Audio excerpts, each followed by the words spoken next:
Hello. Whoa, that Yo, seems really close to my face. Welcome.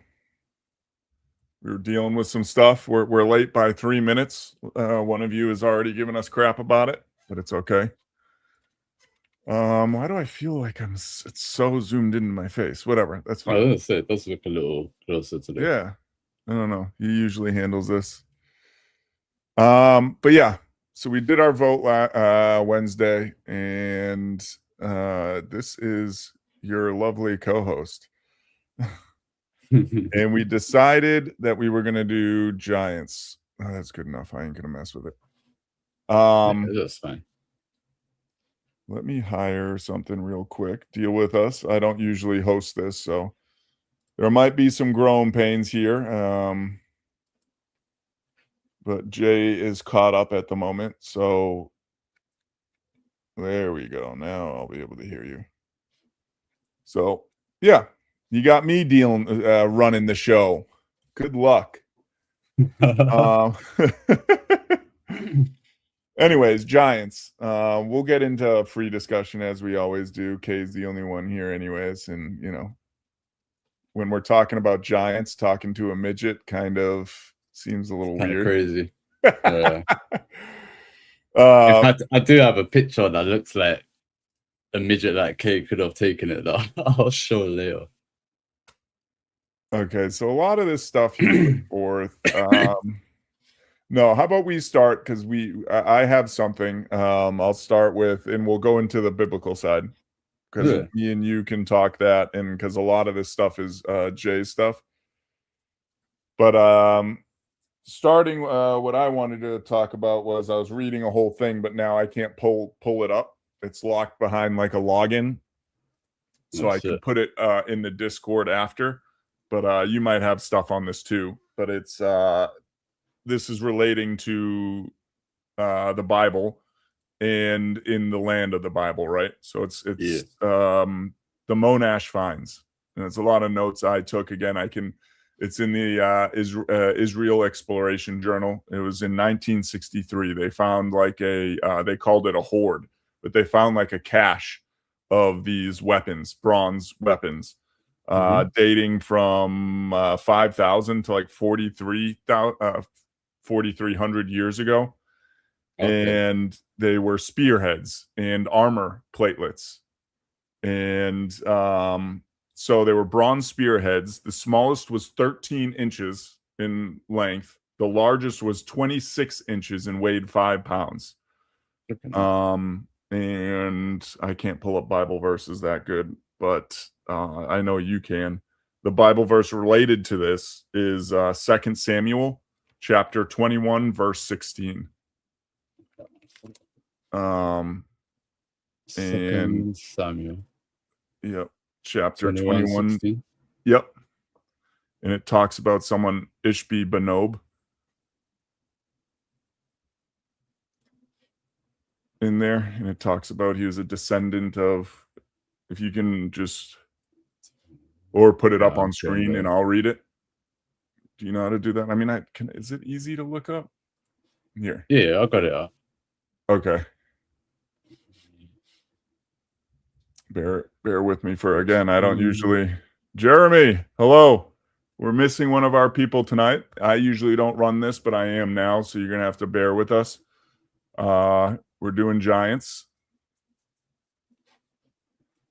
And at the stage. Can you see this? Yeah. Yep. Okay, here we This go. is the person Ishbi This Benob. Yep. Then Ishbi Benob, a descendant of Rapha. Oh, well, Oh, is that that's can oh, it's not. Okay, the one I read is different. But so it goes on that he was a son of or a offspring of giants. yeah. And Ishbi Benob, one of the descendants of giants whose spear weighed 300 shekels of bronze, was armed oh, I with a read new sword, Rapha. fought to kill Okay. David. So they Well, go in.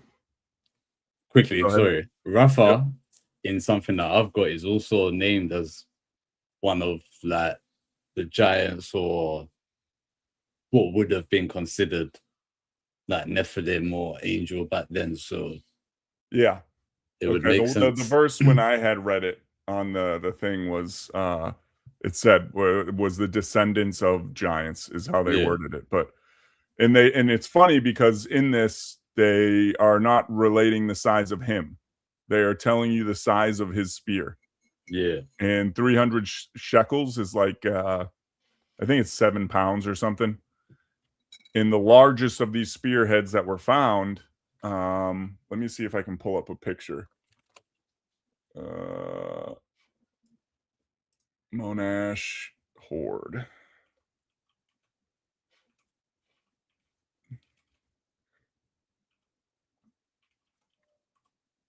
And it's interesting here. I can pull you down now. Here's some pictures. Let's see if I can find the spears. There should be pictures of the spears. Deal with me, guys. Again, I'm not the original guy running Bit this. of a Kinsley, moment. hello. Okay, perfect. Here, can I blow this up? I can't blow it up. Of course, it's all thumbnails.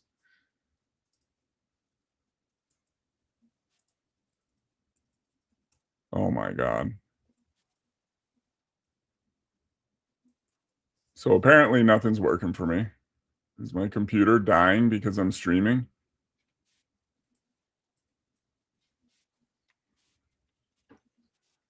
What is going on? All right, let me try that again. Sorry, guys. My computer doesn't like me streaming, I guess. Well, I mean, anyways, I'll put it up there. I can't get a full size. Unless I do this, maybe? There we go.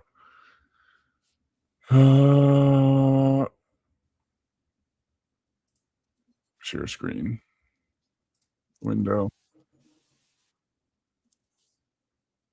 Add to stage.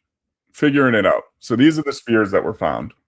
And it also goes on this the one on the farthest right in the thing I was reading says it shows signs of use. Like But that's just a spearhead, right? Or is that the whole spear? that's just the head. And Hell. so that's what I was going to get to. So the Bible verse says 300 shekels of bronze, and these are bronze. And it said it weighed about 300 shekels is about 7 pounds. Well, that head is 5 pounds alone. Yeah, So if it's you quite imagine the similar. shaft, it would be at least he said shaft, at least 7 pounds, right? That's actually insane. Even just looking at the size of that, considering that's meant to just be a spearhead, that's flipping. What are you attacking with that? Yeah. Well, even if you go into like ballistas and stuff, like the old giant siege weapons that were just giant bow and arrow or crossbows, it Yeah, wouldn't be built like that and it wouldn't be that big no, not at all. because it I would don't just, even think you'd use that on a bear cave. yeah, That's massive. that's 26 inches. That's 2 feet. You can't throw it. I couldn't throw that's 5 pounds just in and of itself without and imagine the size of the shaft. I said it Yeah, again. It would be it's just massive. And it does show signs of you see it, the chips, like it shows signs of use. yeah. And then in the document I was reading, which was that Israel exploration journal, then Mhm. you see like they catch themselves. They're saying all this, and then you see, well, it was probably ornamental because they can't come out and say, well, we think it could be Shelly. What's up? We think it could be giants, right? They're taking that out of the. I mean, it could discredit them, right? In some circles. But then on top of this, what they found is let me is armor platelets, bronze or no copper dishes, copper plates for like chainmail, Yeah. and that goes into I think you had it, 1 Samuel chapter 17 verse 4, which is the Goliath, and it talks. You can well, let's pull up that verse. And it talks. I'm looking for another picture while you're What was doing it? that. Sorry, you say 1 Samuel. 1 Samuel chapter 17, verse 4. And they found 800 of them. Where's the plates?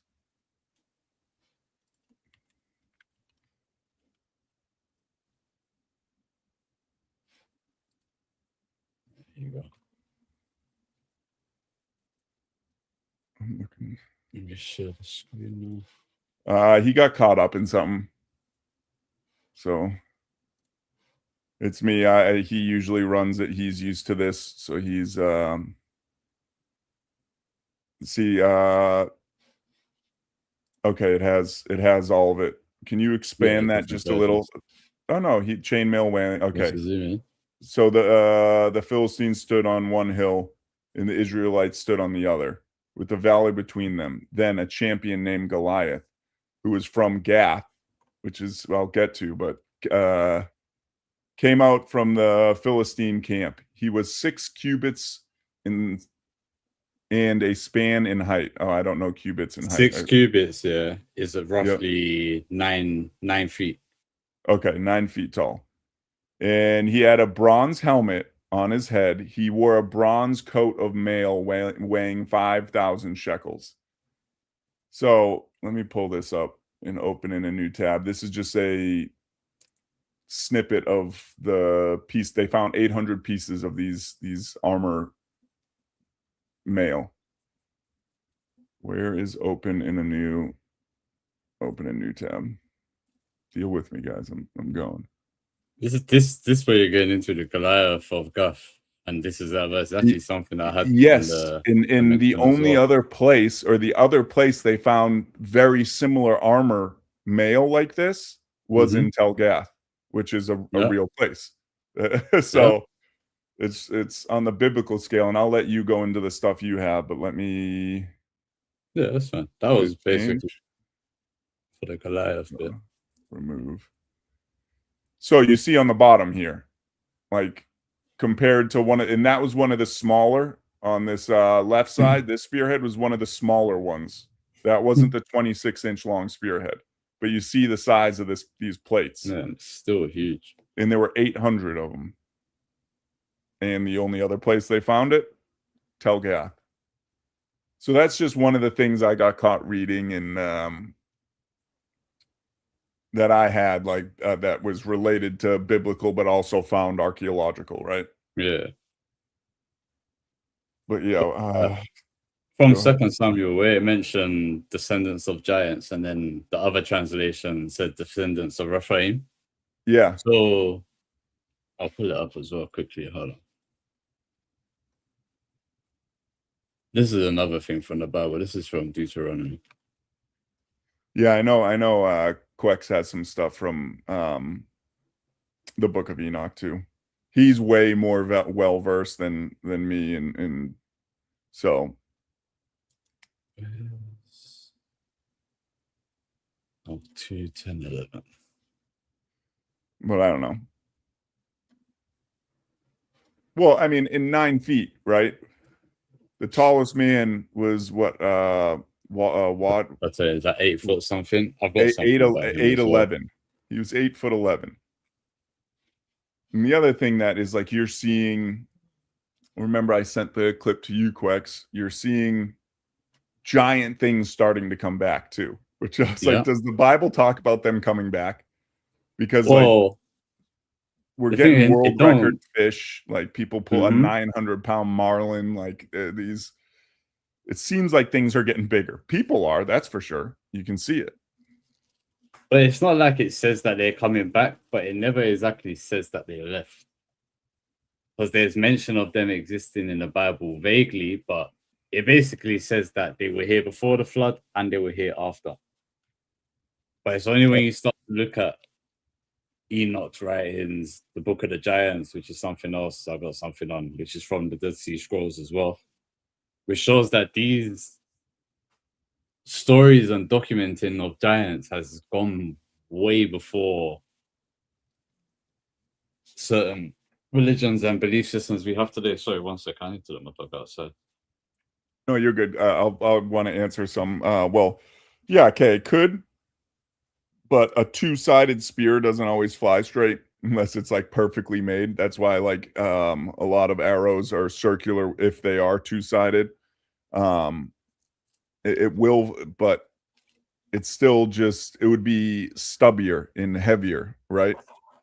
Because like it's meant to hit like a tower, like a siege tower. It's meant to do damage. That A little bit that thicker, long and thin, that's made for like hitting someone or yeah, or pierce stabbing armor or someone. flesh. Yeah. The other thing it could be as a siege weapon, it could be like a defense, like a big thing you pull up. And you know me, I did think that. Like it's not something that's being thrown or anything. It's like if they're bringing a charge of cavalry in or something, right?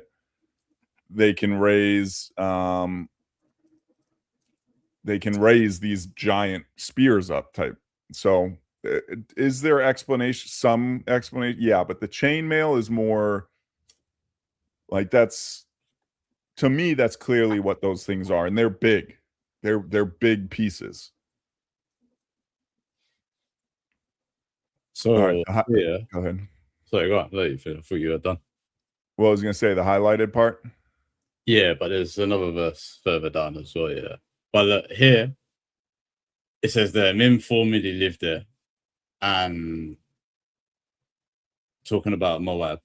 And men formerly lived there, people great and many, as tall as the and tall as the Anakim, which were another race of giants. These, the Rephaim, the Mim, the Anakin, they were names given to different what we would look at as races of giants back then. Okay. So I was saying before, when it said it's a descendant of Repha or Rapha, this is what they're referring to. But obviously, in Hebrew, when you see the the I am at the end of a word, Yep. that's not speaking about a person. That's where it starts to speak about like a group of people. So when you see verses Okay. like this, and then down here it mentions them as well, it's literally mentioning different races of giants that existed that were Yeah. documented over a time. And you go back and you look at things that were written before these texts, and these stories exist there as well. And the similarities are they're too close for it to just be coincidental, you know? Yeah, yeah, yeah. Okay. I mean, and that's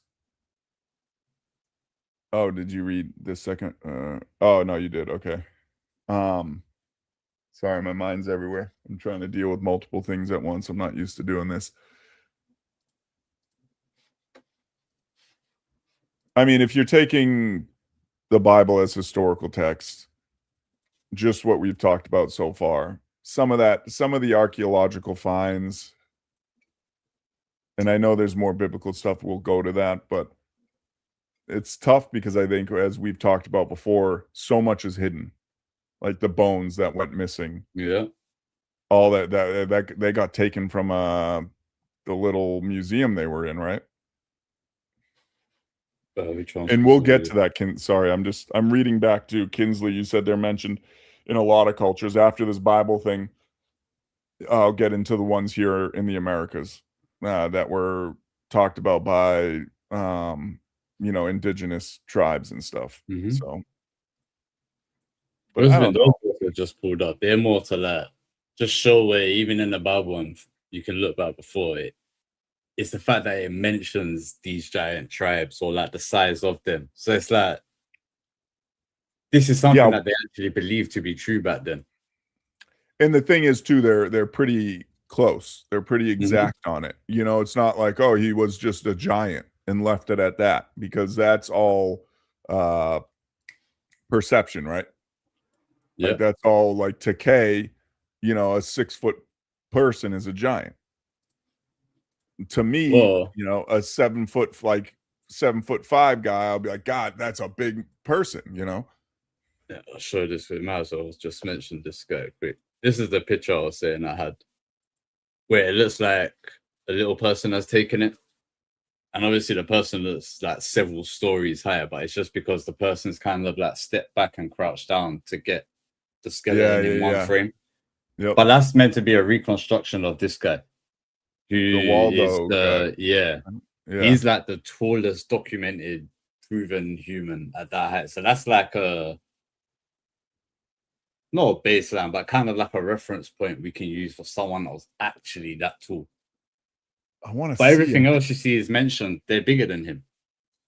Yeah, yeah. And I took a picture at one of the wax museums standing next to him, and I'm 6'9". I want to see if I actually have it. I know my wife did. Let me see. I don't know if I have it. But even next to me, like that's a massive, massive. No, I don't have it. But anyways, that's a big person. But that's documented and recorded. And Yeah. so kind of my why I would really see it being possible, but also someone like that was maybe didn't have, I think he had Marfan's. I think he died pretty young at like 31 or something. But back in the day, that was that or even taller, right? Mm-hmm. I could see things that making it into literature, making it in, but yeah. Yeah, this is more recent, so we look at it different. But like you said, going Exactly. back further, especially if they are seeing more of them, I don't even think they would have seen it as anything that special. Yeah. It would have just been like the normal for them. And that's my yeah. Uh, but that's my belief on it too. Like, do I believe they were extraordinary men? You know, possibly 9 feet, even maybe 10 back then, a lost bloodline, right? Because they're probably going to be killed. You know what I mean? They're Possible. probably going to be hunted down and killed just because we're Different. humans and we do that to. So that I believe, but when you get into like giants like 15, 20 foot tall, that's where could it be possible? Could it have been a lost race? Yeah, that too, but because that's some of the evidence the ones here in America, weren't they suspected to be like over 10 feet tall when they found like the femur bone? Yeah, I think so. That's the one where they found like a collection of just different bones, right? Yeah. It's like, But it even it even goes into like Indian legends. They know nothing about the burial mounds. That's right. I think those are the ones in Ohio. yeah. Yeah, the Ohio River Valley. They had the burial mounds where I think that's where they found these bones. And they Some of the asked ones they the asked link an is very Indian far. back in the 19th century, and he goes, "We know nothing about them. They were here before the red man." Huh. So it goes also that they, were ancient or Nephilim, 8 to 12 feet tall. Well, see, even in the Bible, there's other references to giants, yeah, where they talk about height or like dimensions rather. Because let me show this quick. So here, yeah, this is in Deuteronomy 3:11. Yep, Says for Og, the king of Bashan, was left of the remnant of the Rephaim, which, like I said, was one of the tribes of giants, right? yep. Behold, his bed was a bed of iron. It is not in rubber of the Ammonites. Is it not in rubber of the Ammonites? 9 cubits was its length, and 4 cubits is its breadth. Now, 9 cubits, yeah, is meant to be like 13 feet, 13 and a half feet. Yep. So that's like 13 feet long and like 6 feet wide. That's the crazy part, right? Like the wide part that some document was like not only like worth, and that's where I lose it, not lose it, but I wasn't really thinking when I was mentioning this, right? Mm-hmm. When I'm thinking like of human build, and 8 foot 9 feet of a human build, but when they talk how wide some of these things were, like that's not human build. No, well, that was talking about the bed. But Oh, then the you bed. even, Okay. yeah, but then you see Okay. phrases like this, well, verses like this. And there we saw the Nephilim, which we already know was like the giants, the ones Yeah. that the fallen angels bred with, and that. The sons of Anak, who came from the Nephilim. So it shows you that these tribes of giants that they spoke of, they knew descended from these giant Nephilim that existed before. And then it Yeah. says, we seem to ourselves like grasshoppers, so we seem to them, and so we seem to them. So they even saying that compared to these lot, we're tiny. We're nothing. Yeah. Like in comparing the size between them. Okay. It's just like, for me, it goes along the line of like Bigfoot. I want to keep going with on the route we're going. I was just thinking that because I'm seeing too that Shell was in a different chat, so I tried to open it, so I got a little distracted. But so what are you? Yeah, what is Kay and Kinsley? I don't think they're At the showing up. top of your chat, yeah. Do you see where it says top chats? If you press that and go to live chat, you should see all the messages that are being sent, not just the quote unquote top messages. That might be why you're only seeing certain things. Well, oh, like on my. On Sorry, YouTube. guys. I'm just trying to figure this out. Because it's saying live chat is on. I don't see top chats. I'm on my phone. Oh, no, I was talking to Kay on YouTube because she's saying she can only see certain things. So she might be looking at top chats, not live chats, which doesn't show everything. But even mine, it says there's me in here. Huh? And if I go back, it's only Shelly and Jeremy Vargas in here I don't know what that is. on the YouTube app. On the website, I see Kay, Kinsley, and Shelly. Okay, so it must be something on the phone because some other person was in here and they said what earlier when I was. Yeah, look, Shelly says that as well. I'm in the normal one now. Whatever way I opened it on my phone messed up. Is it? Huh. All right, I don't know if something's going on with YouTube or like, watch, I'll say hi. It shows up here, but yeah, whatever. Yeah, that's odd, but I don't see it in the YouTube chat. Like it only I has. don't know. It's whatever. As long as you guys can see it and it's working, I don't. Again, I'm running this. Jay usually does, and he's logged in on all of his stuff. Maybe a repost link. So who's Yeah, maybe that's because I'm running it. Oh, possibly. I don't know, but all right, let's drive. Oh yeah, there's two. Oh, that's why it's messed up. The split screen thing. The split screen. Oh, So, yeah. yeah, everyone's here, and there's two people in the other. All right, guys. So, just anyone who's watching, if you're in the vertical view, everyone else is in the horizontal view right now. We have 4 people over here, and we have one other person in the vertical. So there's 2 views. And well, I chose to stream in 2 views. That may be why Jay doesn't do it, because it's playing as 2 separate videos. Yeah. Not I'll one put video. the link in the other one. Yeah. Okay. My bad. So now I know not to do this again if I have to run it. Okay. It's playing as 2 separate videos to YouTube. That's probably why my computer was struggling a little. Anyways, where were we?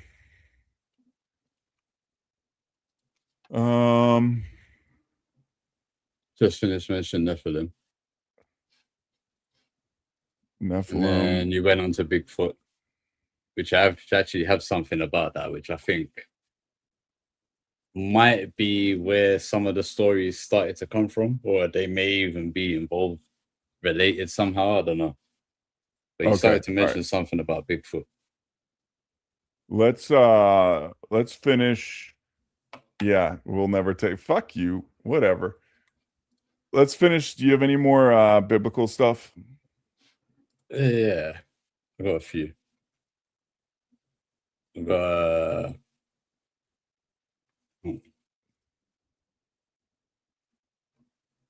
Well, he only the other runs it main in thing. vertical.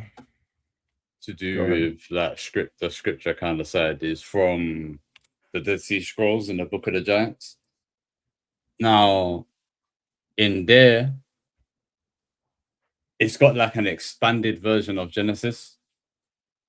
You'd have to, if you want, let me try and find a link to actually view that. They're the manuscript IDs.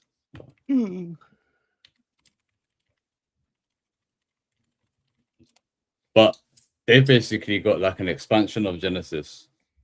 And then you've got the Enoch story, which is kind of told from the Giants' point of view. Okay. And here it's like, so obviously they speak of the Watchers coming down, breeding with human women and producing giants, right? Yeah.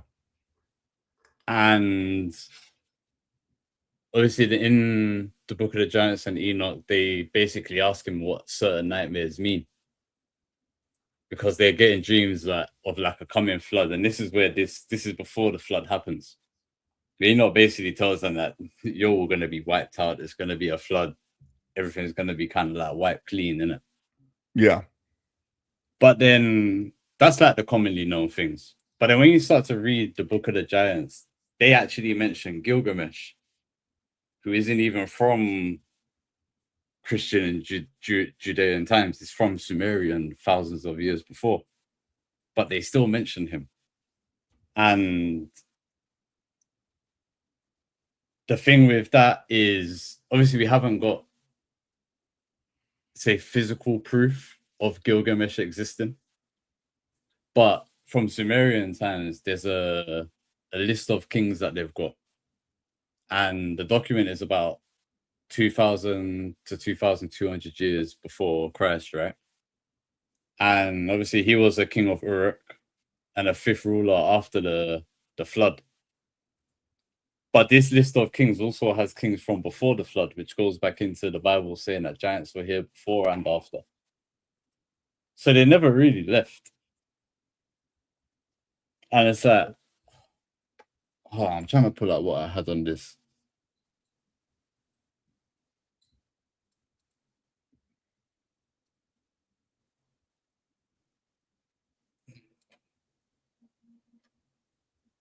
I need another monitor. I have too much. How tall did they say, like, from the text? How tall did they say that Gilgamesh was?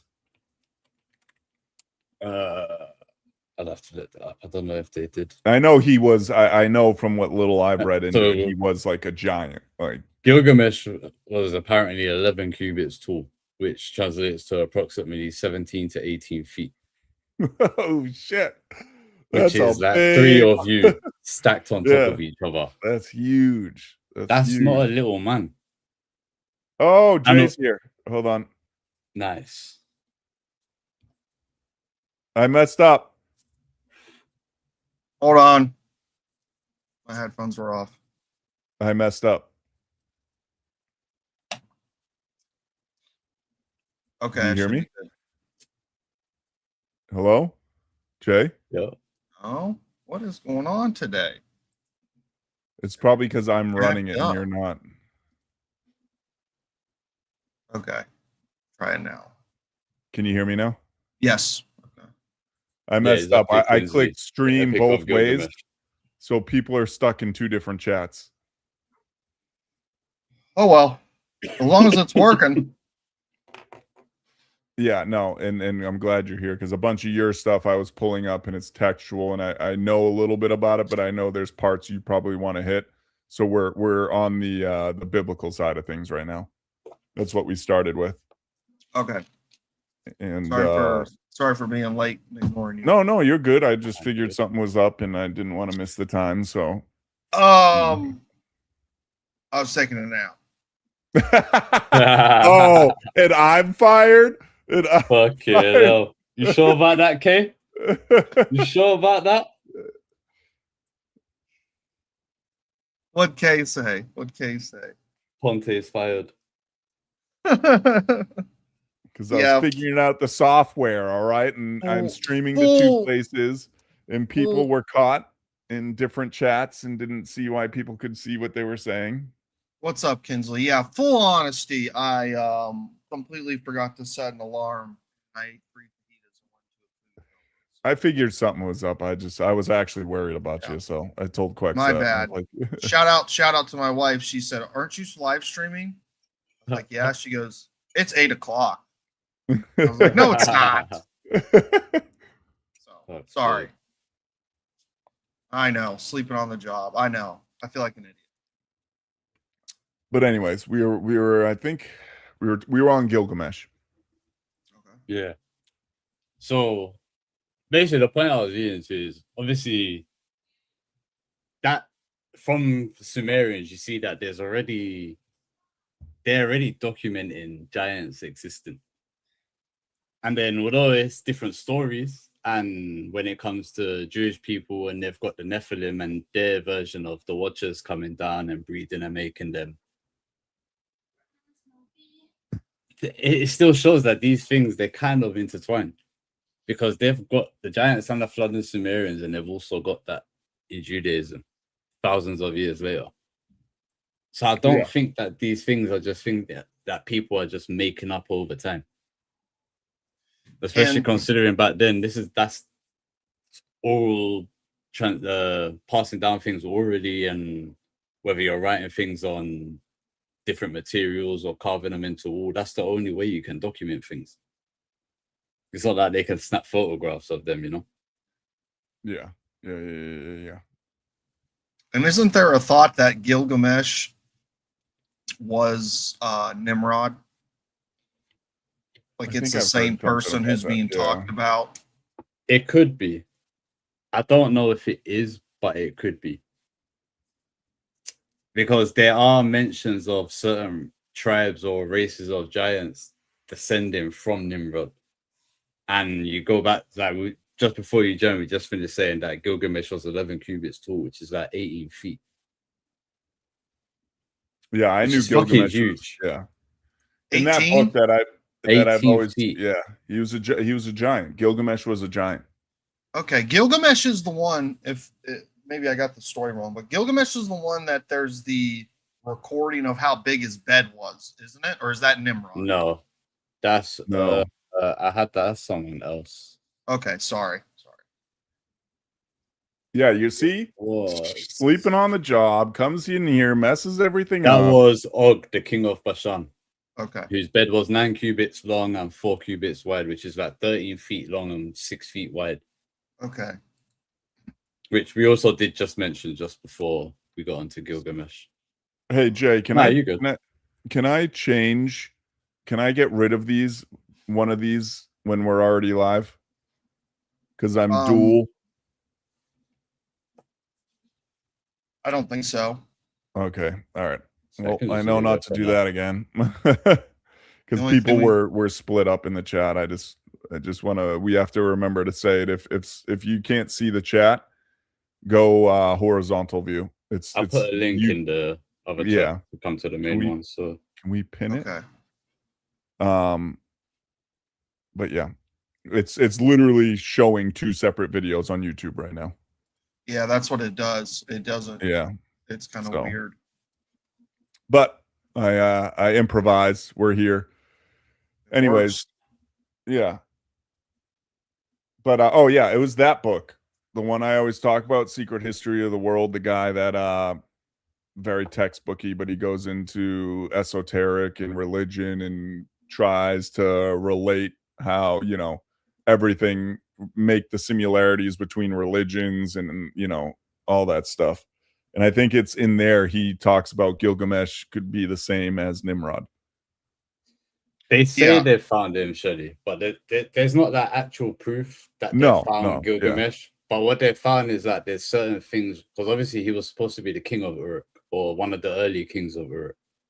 So what's proven is that there's certain places from the text that they've seen are actually true, and there's things that line up with what it says, but in conspiracy circles, yeah, they found Gilgamesh's body, but in something that's proven and that documented that we can go and look at, they don't say they have. And But that they I know think Uruk could was also, real. and I think that could also lead into, you know, them hiding stuff. Of course. Whether it's in the Vatican's library, whether it's in the Smithsonian, like it very well goes into that like, yeah, maybe they did, and there's when people caught wind of it and pass it around, but it's only verbal and it's unproven. So even with what Shay just said, would they not show you proof, or would they show you proof? No, they wouldn't, because the fact that the Book of Enoch alone has been removed from canon scripture already shows you that they're trying to hide it, because the Ethiopians kept it. There's certain Persian prophets from like the 1st century that they, in their beliefs and their stories, they also believed in giants coming from the same places. And when you go and then you look at that modern religion and they've tried to hide majority of it, it's going to open up too many questions and make too many people question shit that they've done already. You know, that's why I don't think they've said that they found his body for real. That leads me into a lot of the things why like aliens have been kept quiet and all this stuff was they kind of want, I think in the past, especially for the human mind, that we are the premier thing. You know what I mean? Like everyone knowing we are the apex, and well, coming out and saying we're not. You know, we're just mushy things, just like anything. And there are things out there that either were or are superior to us, whether it's giants, aliens, whatever the case may be. Kind of messes up a lot of what we're taught and put forth, right? Or that is put forth to us. I do have one thing. I don't. It just came to my mind when you brought up the Vatican. What would be, and it's kind of an odd question, but what would be the Vatican's reasoning for hiding evidence of giants? Because wouldn't that just confirm the biblical narrative to a sense? Yeah, I mean, yes, but it could also be current times. Like there were the ones here in America. The bones were in a museum. It was a little museum or something, but they were there, and then they were taken, right? Yeah. But then how society is shifting and everything, and it's like, well, yeah, it can be in your book, but like if people actually seeing proof of like giants might, and I don't know, I don't have the answer to that. I'm just trying to free think to answer your question in some way, is along that line of keeping people comfortable, keeping people happy. You know what I mean? Controlling Like, the narrative. Yeah. But yeah, that's really the only reason I could see it. Because you're right. Giants, yeah, see, it was in the Bible. You know, Goliath, yeah, see? So, yeah.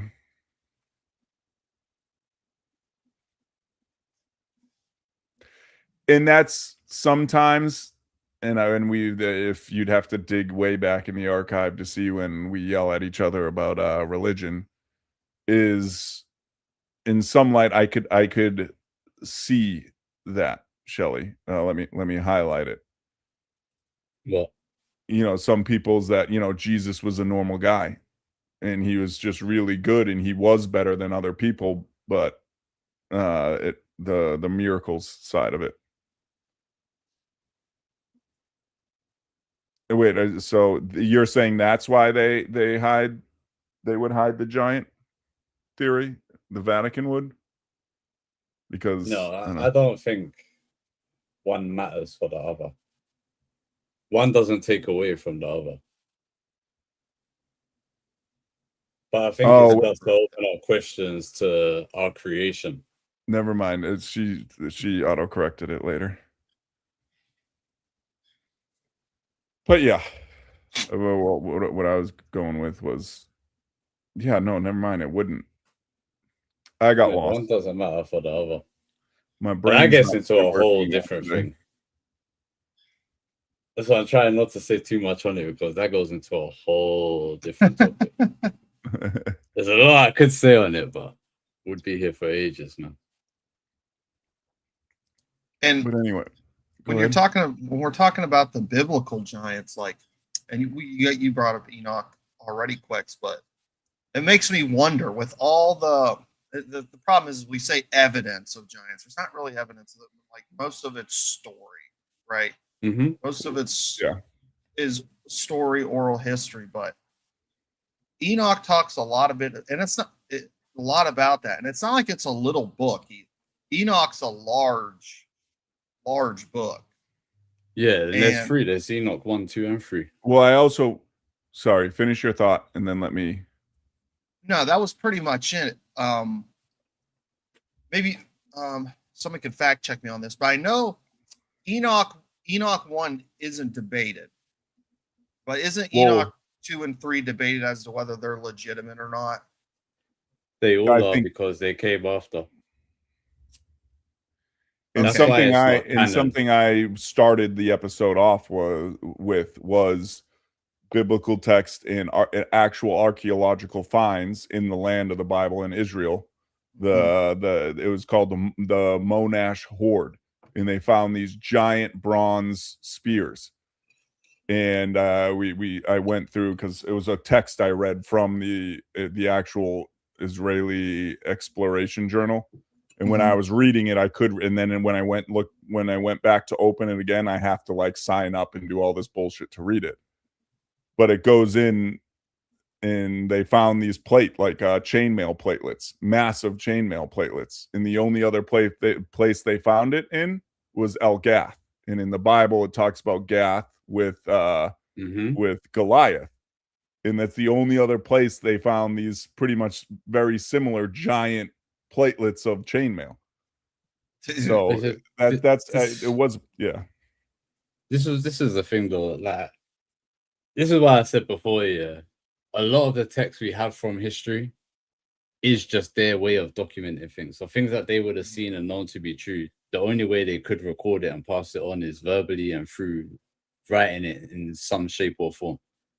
But as time goes on, there's so many, like you said, archaeological finds and things that they found physically that match up to parts of these stories from history. And they all seem to be ones that kind of get hidden or pushed to the side. But why would they get pieces of it true back then and not all of it?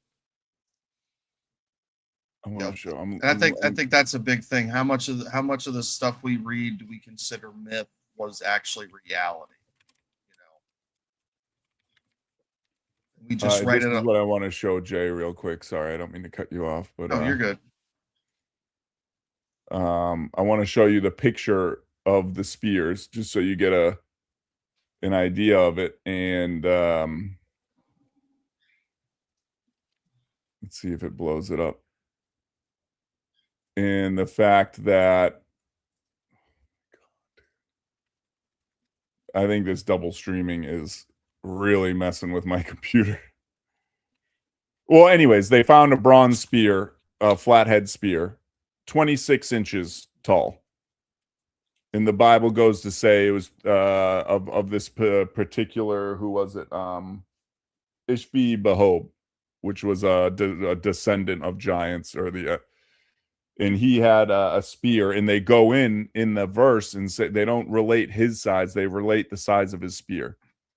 That was 300 shekels in bronze, which is about 7 pounds. This spearhead's 26 inches tall and 5 pounds, and it shows sign of use, like there's chips in it and everything. But yeah, sorry, I just want to get you caught up in so, but yeah.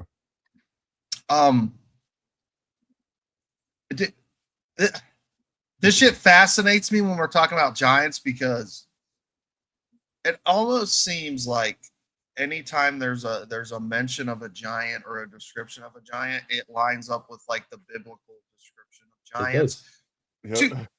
To an extent, because there's also the stuff in the Bible about the pre-flood giants that were just utterly massive. But afterwards, like the ones after, like they line up with them. And it's crazy. Even that matches up. Gilgamesh, 18 foot tall. You look Yes. at giants mentioned after the flood, and they're like 9 feet tall, 11 Yep. feet tall. So there's a big difference already in the size of them. Which is interesting. And something I was reading, looking up about just different cultures and stuff and about giants.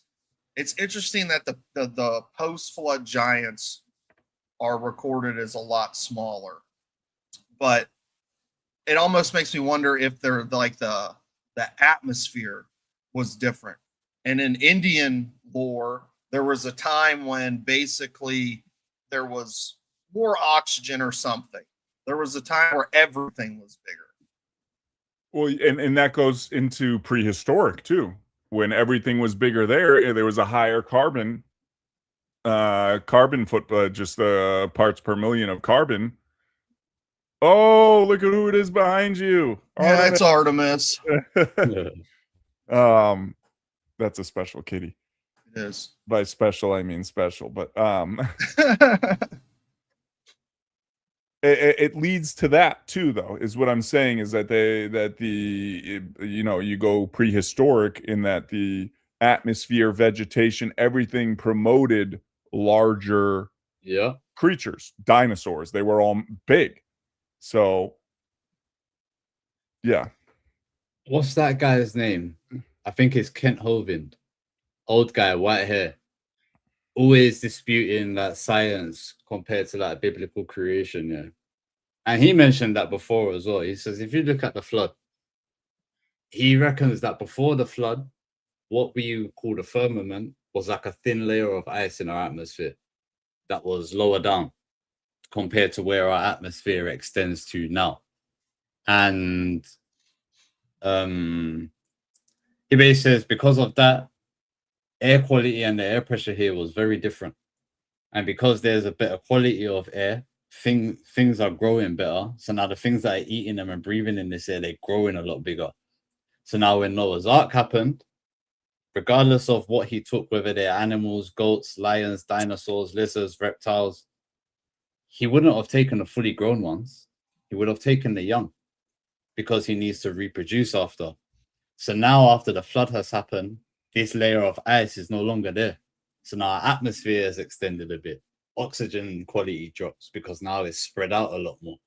So now these things aren't able to grow as big as they once did. Some of them died out because they're not used to that environment, which logically it makes sense. It does when you think about it that way. And that's where, I don't always agree with everything you guys say, especially on biblical sense. But like when you look at just, and I've never really looked at it that way, the sense that the times have changed, right? And then too, when you look at people and animals and diets, even Matthias, what's up? What's up, Matthias? That, things ate better. Food was cleaner. Food was better. And I think there was some curve, whether it was the flood or whatever. And then it just changed because, you go back 2,000 years, people were smaller. We're growing again now. The average height of men and women are getting higher. K's just ancient is what we're trying to say. But yeah, K's old as shit. Yeah, K's 6,000 years old and 4'4". Yeah. But yeah.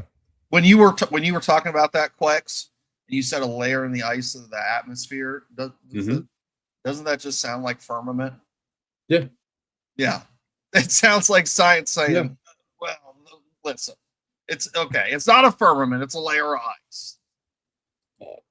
See, this whole topic is crazy though, man, because it does go into various, like even when you said it's interesting how it goes back to the Bible, yeah. It goes further than that.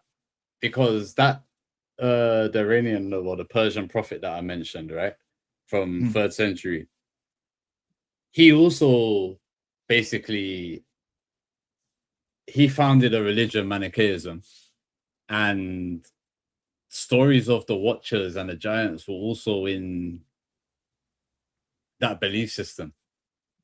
And this is something that spread out to. It had like Gnostic beliefs, Zoroastrian beliefs, Buddhism, Greek philosophy. It spread out to the east, like towards China and all that. But in his theology, there's two people called Oya and Haya from Sumerian times, which were renamed to Sam and Nariman.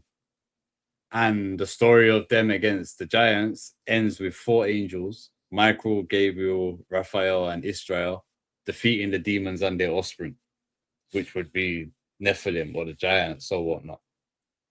So it's crazy how even you take the Bible out of it, it still managed to get out to other parts of the world into like religious belief systems. And it's the same story, just told differently, different names. Yeah. Dude, it's crazy too, because it all lines up. Like, you talk about the Tower of Babel and everybody being divided. They would have different they would have different stories and everything. Shelley said something interesting though. She said, "Why are the giants always men?" Well, I don't. It's because they kept the women in the kitchen. The Bible tells you. Even not just the Bible. I'm sorry. All other stories of it, like they all seem to refer to. Well, not all. Let me not say that, because you look at Gilgamesh and it was his mother that was the divine one, not his dad. But a lot of them speak of giants mating with women, mating with the women of men. So I don't know. Maybe it's genetic. That could actually be why, because that's the side that carries the actual gene. Or that. Well, my mom. Could they not breed from my mom's side? Were they sterile? Could they not breed? Or was there? It's something I said earlier. Were they not? That's maybe not in the Bible, right? Take it out. Were they not prosecuted? Were they not hunted? Oh, they definitely were. Was it easier to kill the women off, right? Because of whatever, you target the women and children. Honestly, let's speak genocide. You go after the sexual reproduction, you go after, like, you kill the generations. And so who's to say the what we read of aren't the last ones standing, and they're just the men that survived, and we lose some of history of everything else. I don't know. I'm just. Well, it's even interesting to say, because if you look at the language here, even like although I use the Bible as like a way to say, look, it even says this. When it says sons of God, that doesn't necessarily mean that they're all boys or that they're all men, because it's more used as a word to like define a class of being. So these sons of God is just to show that this group of entities are below God. So that sons could be children. It could be male, it could be female, it could be something in the middle. We don't actually know, because it's not meant in a literal sense to be man. Yeah, it's like you just said it. It's like the term men in the Bible. It could mean males, but men is also used to describe just humanity. Yeah.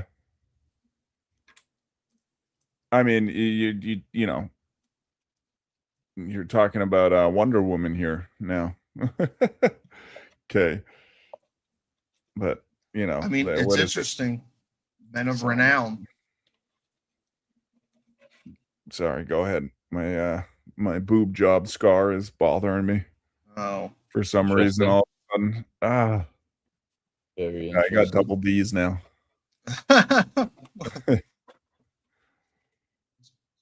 So even going back to, sorry, go on. No. I was gonna say, let's go ahead. I was trying to. I was gonna go back to what Matthias had said about, we know that the flood was a cyclical Earth axis shift, but that still doesn't take away from what certain text or scripture says.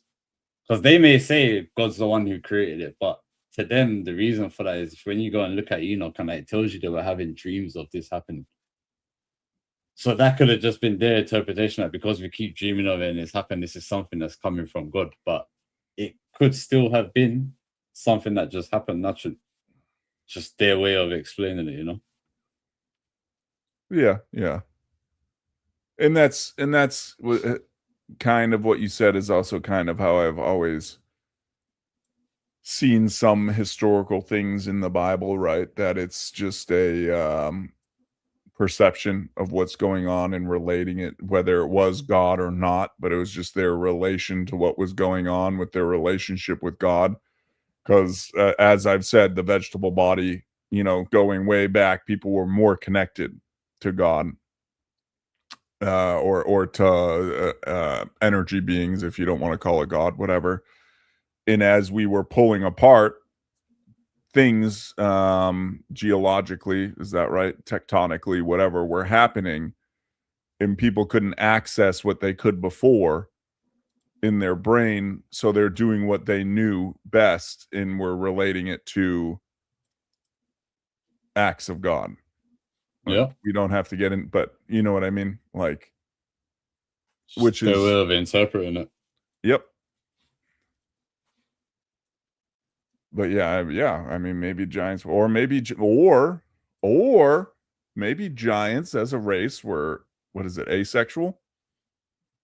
Oh God, that's terrifying. They were they just popped out, didn't matter what, no sex necessary. They just They had absorbed Oh yeah, a little one grows out the neck or something crazy. Yeah, that's terrifying. and then you go into the some of the other things like what is it, trolls, where they have a separate head. Maybe that's just them reproducing asexually, and they're just talking about giants in folklore. And it's interesting, you know, you bring up folklore and stuff like that. Giants is similar to the flood. Like almost all these ancient cultures have stories of giants. Yeah. I mean, and again, you know me, here comes the argument to it. Me walking around in the Middle Age, in the Middle Ages, or the you know, the Bronze Age or whatever. Going back to Quex, sorry, drinking beer tonight, guys, so you're gonna have to deal with me. Going back to Quex, Tower London, their biggest hard armor suit they have there is someone who is 6'8", and it's a massive. But like you better believe that guy was called a giant by everyone around him. Yeah. Oh yeah. You know what I mean? Like, oh, you're a giant. Oh, you're a giant. And that kind of points into my defense earlier, was that the Bible is very specific in telling you weights and sizes. And me and Quex talked about it. And that's them taking the you know, oh, you're a giant. Documenting, you know, what they knew, what they saw. Yeah. Experience. So, I mean, it goes two ways. Like some things could be they just saw a well above average, you know, a specimen, you know, like myself. Oh my God. It called it a giant, and then there's times where it's actually they're referring the actual size of the thing. So yeah, I mean, there is some truth to that. Like someone who's 6'8" now, that would be like being over 8 feet tall, you know, 2,000 years ago, when the average height of somebody was like, you know, 5 foot or something. Yeah, like Shelly, aren't you 5'8"? You'd be considered a giant 2,000 years. You'd be the Irish giant 2,000 years ago. You know, my mom's 6 foot. She'd be a massive woman in the day. Can you see this? Oh, let me pull it up. Sorry, I'm used to Jay doing it. This is just going back to the atmosphere being different and things growing to different sizes.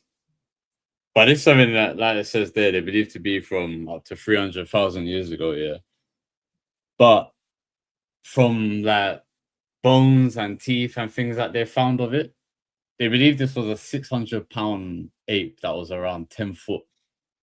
Oh, Gigantopithecus. Yeah. Oh, yeah. I was meant to show it earlier when you mentioned Bigfoot, because this could also be where certain stories of Bigfoot could have started here. Or what we see today as Bigfoot could genuinely have come from whatever the fuck that was. There's the other one in South America, the giant ape or whatever, that there were people supposedly, you know, 100 years ago or 200 in the 1800s and stuff, supposedly came across these giant, not like apes, in the rainforest down there. And I don't know, knowing how strong monkeys are and stuff, I wouldn't want to meet that. Gigantopithecus. Nah, man. I'm good. I've seen Yeah, great gorillas apes, in man. action. I don't need to see one of those. She would eat me alive. Jesus, no, thank you. And how they fight too. They rip ears off. They bite genitals off. They Yeah, oof. they'll tear you apart.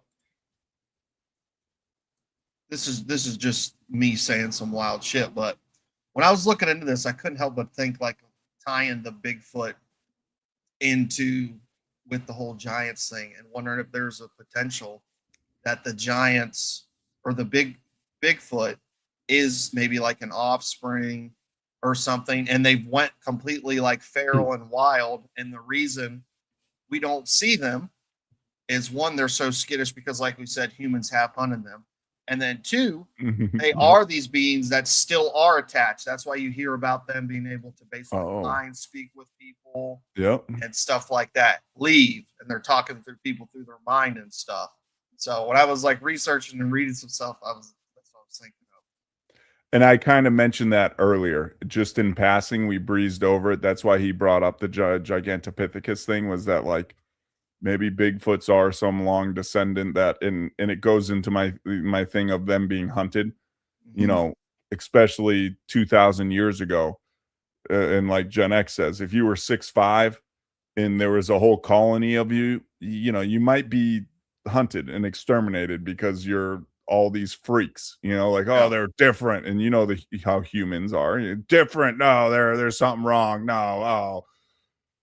So, or you would be the leader of the tribe. That too. And you'd be go out and fight Achilles like in the movie. Raw. Yeah.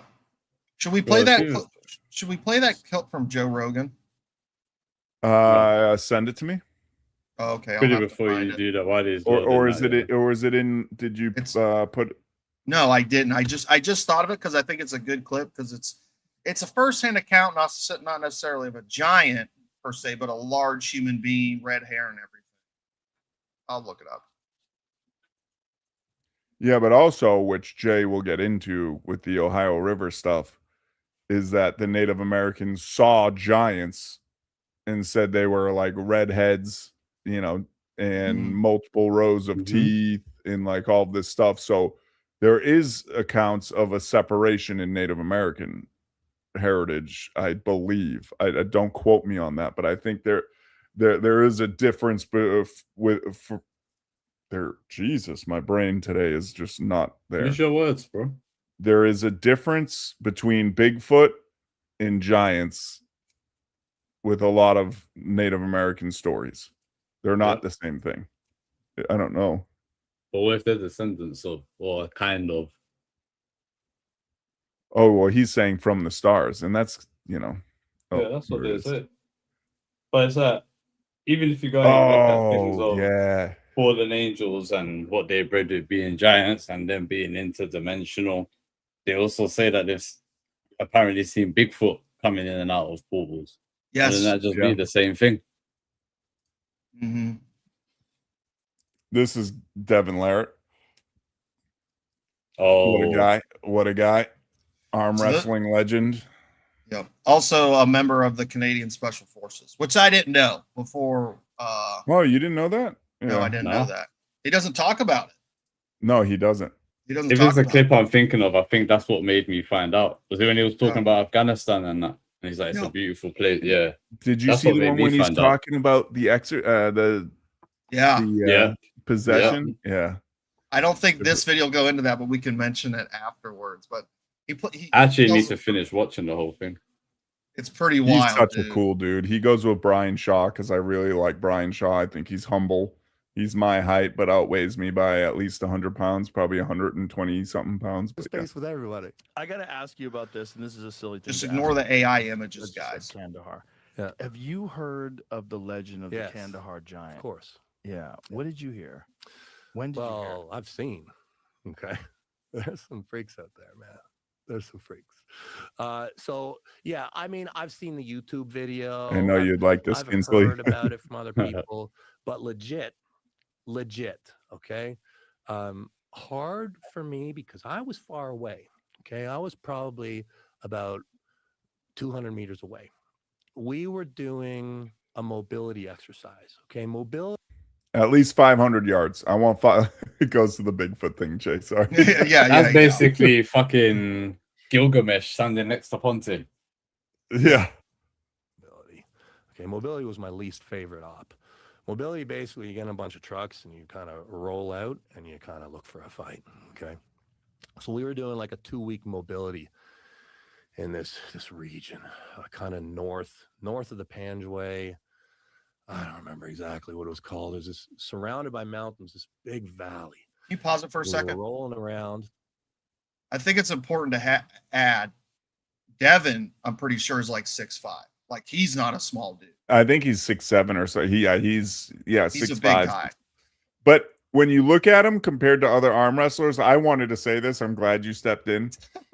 He's not huge. No. But he's No. so dominant. His arms aren't big. Not like he's getting bigger because he's with Brian Shaw and they're creating a new program. But that's neither here or now. So let's keep going. And so there was a village that we were going to check out, and I'm like a gunner, okay? So I don't know everything that's going on. I'm a dude on a machine gun, okay? But I can see everything that's happening. I kind of know what we're doing. Get that fucking gun I up. know that there's a meeting, and what they have is they have these warlords. It's not the same kind of political system or anything that we have in like North America. Kind of the baddest dude in the region becomes in charge. Okay. So we were meeting with one of the local warlords. And so the town was like 500 meters away. They drove out from the town about 500 meters, and we had our trucks about 200 meters from the meeting point. Our officer and a couple dudes went forward, and we're looking. This guy, I mean, he was maybe twice as big. He was huge. He was a massive dude. Like how big? I think he was 8 feet. I think he was 8 foot something. And it's embarrassing. It's like, Devin, you're crazy. And he's big. And he was 200 meters away. He's about 200 meters away, but I can see the guys. We got optics. Our officer was probably somewhere between at the bottom of his chest. Great big Afghan dude. He keeps staring to the left when he seems to be recording something as well. Same spot. He's around him. We're normal size. Great big warlord. So they're out there. There's big people. There's 8 feet is nuts. I have personally seen people who were probably over 8 feet. What? Yeah. In Afghanistan? No. I saw these guys up northern Canada, Cree. I was up in Ojibugamo, okay, this Cree village. I remember walking up. I'm there for arm wrestling. We're having an arm wrestling tournament, and I'm looking up. We're walking up the stairs in this hockey arena. And this dude, I'm like, that's a really big dude. And by the time I got there, I was about and I'm like 6'5". I was about at his nipple. Okay. What? Yeah, That's crazy, dude. big hands, big long hands, like out of the Goonies, like misshapen face. I'm like, my God. I'm like how big are you? Like just. And that goes into some of what the Native American side talks about, that they weren't regular people. They had like two rows of teeth. They weren't normal looking people. Laughed at me, and he's like, my brother. He's like, my dad's 8'11". He's like what? Yeah, big. My dad's 8'11". I'll tell you, That's the tallest man in history, 8'11". Big people, and people don't know about them. Guinness doesn't know about them. They live up in the woods. There's big people out there, and not What all is of that them. guy, Jamie? He's from that region, apparently. I don't know how to say that. Edouard Beaupre. So there's just Cree, giants that live in that 8'3". region? Yeah. 8'3". The Cree are very big people, and the thing is when they get to eat what they're supposed to eat. The problem is so many of them eat junk now, right? Because they grow up on the. Pausing it again, it just goes back to what we were saying earlier. There was, and it goes further back. There was better diet, none of this bullshit. They were hunting, eating meat, eating veg, like they were eating right. You had Pounds maybe, or 367. Sorry. They 8 grow up. foot 2.5, 367 pounds, age 33. What the hell? Whoa. Yeah, I forget the name of these brothers, but there's a bunch of them. Yeah, Yeah, there's some weird genetics crazy. in there, you know? Yeah. Yeah. And we're going to try and swab him. I'll give it to Ryan before you know it. But so this guy in Afghanistan, was this one isolated incident? I where you saw one. Yeah, I just saw the one. And he had to be 8 feet tall. He is big. He's big. Yeah, he's big human being. Far out of the standard. Yeah, and he was a warlord. Wow. Yeah. Yeah, they're big. They're big people. You know up what to there. call me now. And so the You're not Kandahar 8 feet giants, tall. Murray, the Okay. Yeah. giants supposed to be I'm bigger still the than- warlord. God damn it. Yeah, I Can heard you it. believe it? Of what? I Daytona. do. Yeah, Yes. I do. There's freaking there are. But this guy supposedly had like 6 fingers and 6 toes. Yeah. Yeah. Yeah, I believe that stuff. I mean, I think that we get so used to normal people, and every once in a while there's a weirdo. And these people are not being studied. There's no one there. Like that region of the country is extremely remote. Extremely. Like they don't. It's like going back to like the 15th century. Like there's motorcycles and some people have gas. I mean, but they don't have electricity. Yeah, there's not. I think we can end it there. Yeah. And it would proves kind of goes into what we were saying about Bigfoot, about giants being hunted, about everything, right? Mm-hmm. Like, wouldn't they go to these remote places?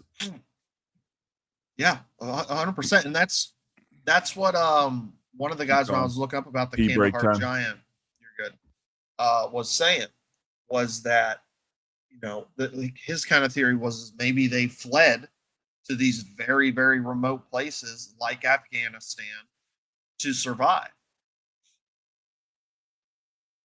Like if you needed to go somewhere where there's not a lot of humans, Afghanistan is not the most developed place, right? It's not the most developed place. If you needed a place to hide, it's probably one of the better options you could open.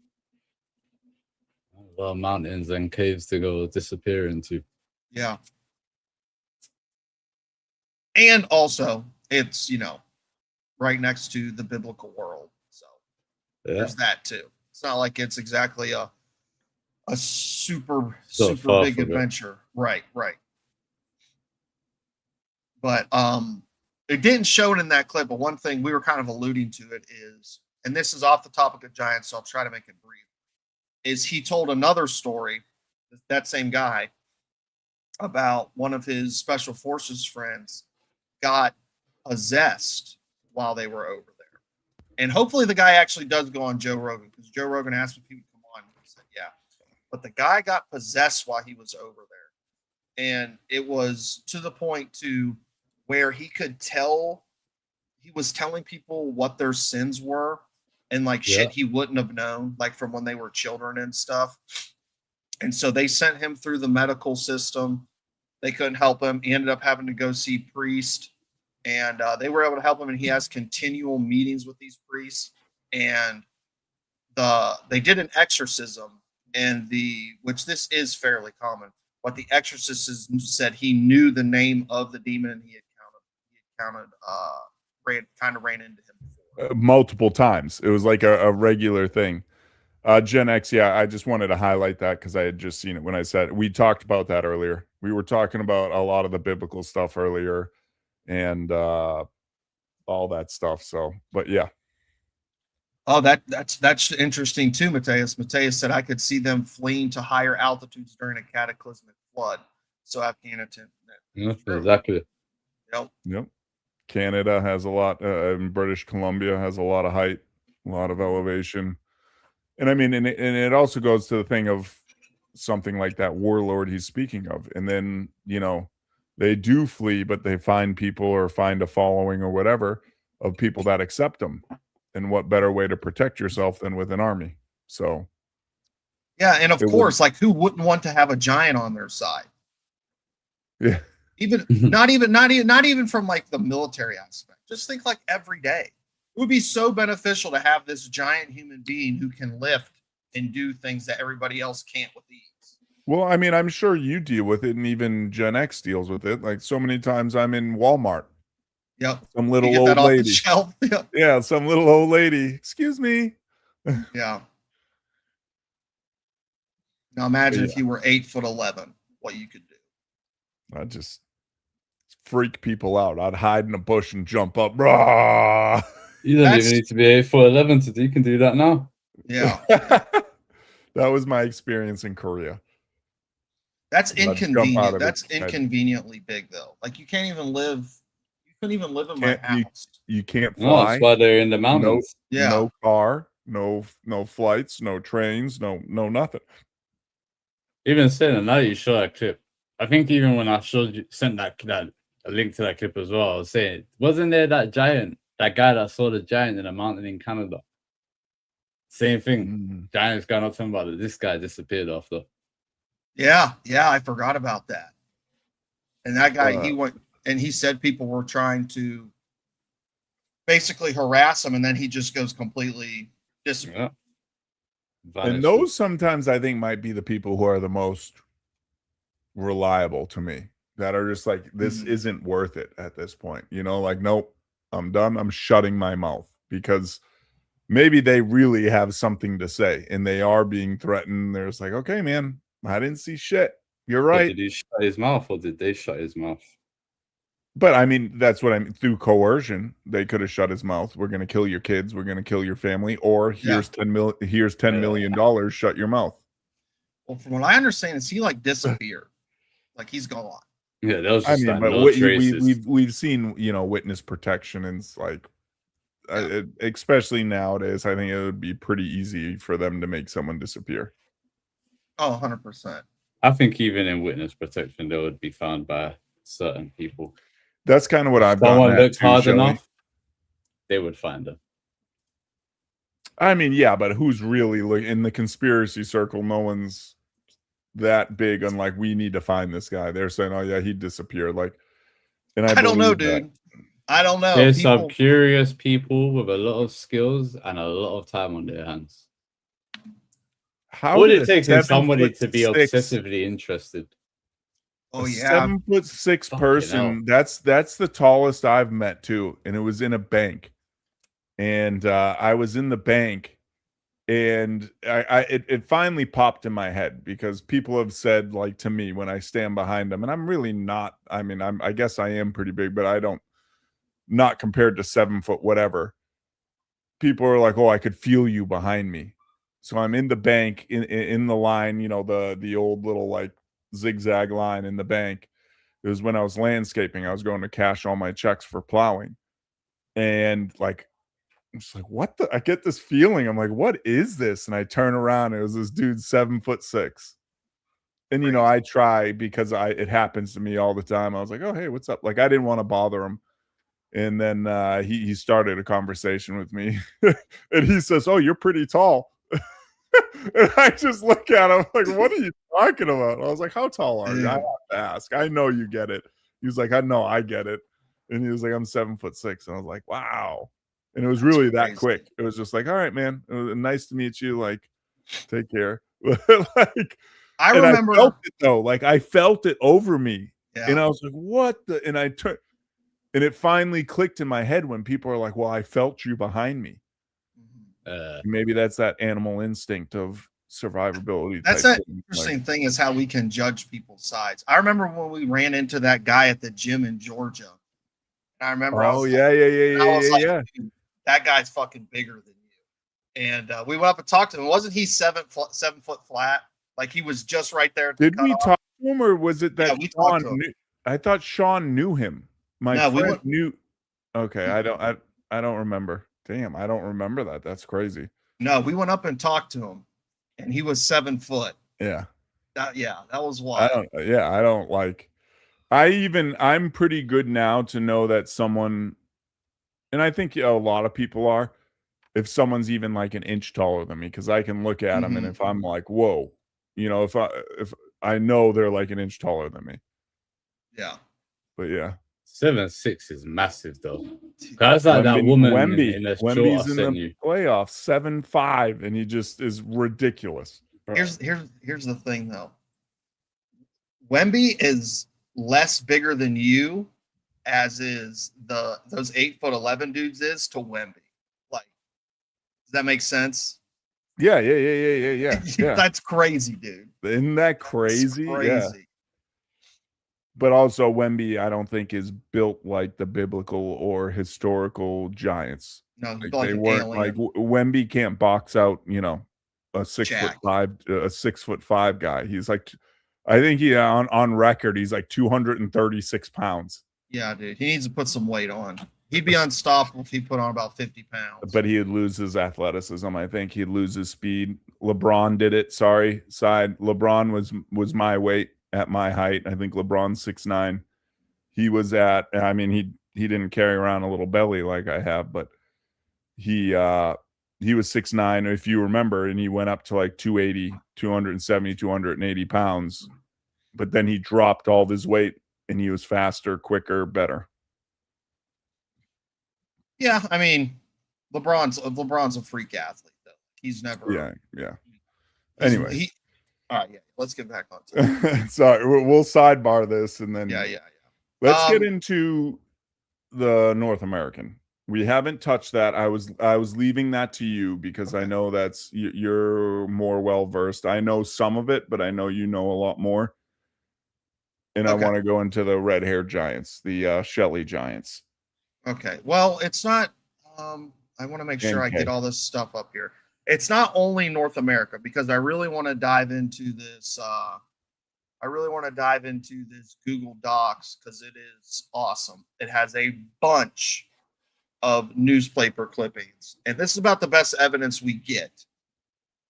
And you know what Um, I do to you, Shelley? I spit and say, "Yeah, it's nice and sunny up here. How's it down there?" Oh my God, rude. But Sorry. so I put this in the Discord for everybody who's wondering. I put it in general. It's a Google Docs with a bunch of old newspapers about, most of them are from the 1800s, talking about giants being seen. Hold on. This is also a good point. Sorry, he put it up. And maybe that's how Bigfoot came about. Dude, maybe. Inbreeding. And I just got hairy. Don't mind my back hair. You can't see it. I'm wearing a shirt. Well, also, if you're living out there in the wild, you would naturally become more hairy. Look what happens when a domesticated pig, you put them Yep. outside. And yep. Mhm. Sorry, I didn't mean to cut you off, Jay. I just wanted to make. No, you're good. Yeah. So let me start with this. All right, so I'm going to kind of start with the biggest, and we're going to kind of work our way down to a little bit more smaller ones, but I thought the biggest ones were the most fascinating. So I found two old newspaper articles. Let me get everything ready to share here real quick. Two old newspaper articles. You might have to add it to the stage. Oh, shit. Yep. Thank you. Wait, where's yours, Mr. PJ? Here we go. Okay. So this is from 1919. A 32-foot giant skeleton is reportedly found in Mexico. So this is from Mexico City, October 14th. The fossilized remains of a giant measuring more than 32 feet and 10 inches in height were, according to report, recently discovered by workers near the little village of Nanacamilapa, state of Veracruz. The natives, who still cling to the many of the traditions of their Indian ancestors, declared the giant was related to the gods of their forefathers. They erected a, I'm not sure what that word is, catafalque, whatever, in the plaza upon which the giants rested in the state for many days. The discovery attracted the attention of scientists here. Manuel Gamo, director of anthropology of the National Museum, expects to leave soon for Nanacapilla to investigate. He is inclined to believe the fossil is that of a prehistoric vertebrate, not human. Kind of interesting. You're muted. 32 This is the foot. thing I didn't dive into out of all the stuff that we shared with each other, but Check out the Google Docs. It's wild. Yeah. All right. Now that you're pulling this stuff up, it's here. You could take this one down. I'm gonna pull up this next one real quick. Let me share because I just want to kind of. There's a whole bunch of these, so I want to kind of. We kind of got in that earlier, Gen X, but it's also like so. Jay had asked why would the Vatican cover it up, which makes sense. Why would they? Because it proves parts of the Bible, right? Yeah, proves the biblical narrative. But then it goes into Smithsonian. But a lot of people say the Smithsonian is pretty much run by the Vatican. But I think maybe it was more at a certain time. I think these things were. I mean, they were. The giant bones were in that museum, and then they took them. I think it's more of like. I'll pull this up while I'm talking. More of the narrative and everything, and like the narrative of humans are the apex. We are the best. We are, to try to keep people comfortable, like keep people, the sheep with their head down, consuming the grass, so to speak. But yeah, I don't know. So this one is from India. Let me try to find the date here. Okay. This is from August 9th, 1934. That's not that long ago. Like 1900s, you're getting out of the point where I think you can like deliberately say this is misidentification, in my opinion. Granted, and I think go ahead. Sorry. I think in the 1920s, 30s, 40s, and moving on from the 20s onwards is where a lot of this control of the narrative, like a lot of these things got controlled. It wouldn't end up in the newspaper after this. It would be like, well, no, wait a minute type thing. Yeah. Yep. All the newspapers started going away from local and everything and massive corporations. But this one's a little hard to read. I'll do my best. Some of it's cut off. But this is a 31-foot giant found in India. A discovery of worldwide importance is reported from the village of Panthis in the Jubalapur district, central province, where a giant human skeleton has been unearthed. A man washing in the river noticed the skeleton protruding from the bank and had to get the assistance of 3 others before he could pull it out. The skeleton proved to be 31 and a half feet long. The legs are 10 feet long. The skeleton has been removed to the palace of the chief of the Dali state. And then this is interesting too. I'm glad I scrolled down because this goes into some other stories too. So it says notable giants. It was usual in early times for cities to have their legends of giants. London had Gog and Magog, whose I can't read that word. I'm assuming it's some word for height, but 14 feet high. Still stand in Guildhall. Antwerp and Antigonus was 40 feet high, and Danube Gant 22 feet high. Of authenticated giants mentioned may be made of Frederick the Great's Scott giant, 8 feet 3 inches in height. Patrick Coder was an Irishman, 8 feet 7 feet, who died in 1802. Chang Wu, 8 feet 2, who appeared in London in 1856 to 1886, and again in 1880. And then if you go down here, it tells us about England's biggest. England's biggest native-born giant was John Middleton, 9'3". His hand was 17 inches long and 8.5 inches broad. Jesus. And here's another one from France. His hand was as wide as, like, from me to here. His hand was about that wide. That's crazy. Crazy, dude. A giant was exhibited in Rhone, France in the early part of the 18th century, and he was 17 feet 10 inches. Orpus, the surgeon, tells of a Swedish giant of 10 feet at the age of 9. Turner, the naturalist, says he saw a giant of 12 feet in Brazil. While Tevitt, I think that's 1575. It's a little faded. It might be 1875. Published an account of a giant South American of 11 feet 5 inches. But I also want to tell you, it's probably all the 1800s, and knowing how expeditions, exploration, and all that worked back then, I firmly believe that one guy could have gone out and come back and said, "Oh, I saw a 10-foot man." Another dude goes out and comes back and says, I mean, it could be more than that, but knowing how it was back then in England, exploration was very big, very popular, and very lucrative, right? That's all I'm Yeah. going to say about this particular article, because this is the English one. In those time frames, these dudes could go out, write, and draw a picture and write in their journal and say, "Yeah, mine was bigger. No, mine was bigger. Oh, I found a new one. It's big." That's It it. wasn't all England though. Like the 17-foot one was France, the other one was Swedish, but they could still be competing. I know what you're saying. Yeah. And some of this I wanted to relate because I had mentioned it last week. And you mentioned India, the Kailasa temple, the Ellora caves, the Ajanta caves, a lot of these things. And there's certain, I don't remember specifically, is one of the things I read today. And it's funny, there's no videos on this stuff, right? There's real no, like I was looking, trying to cross-reference to YouTube and see if we could pull up some cool clips. There's really no videos. But in the written documentation,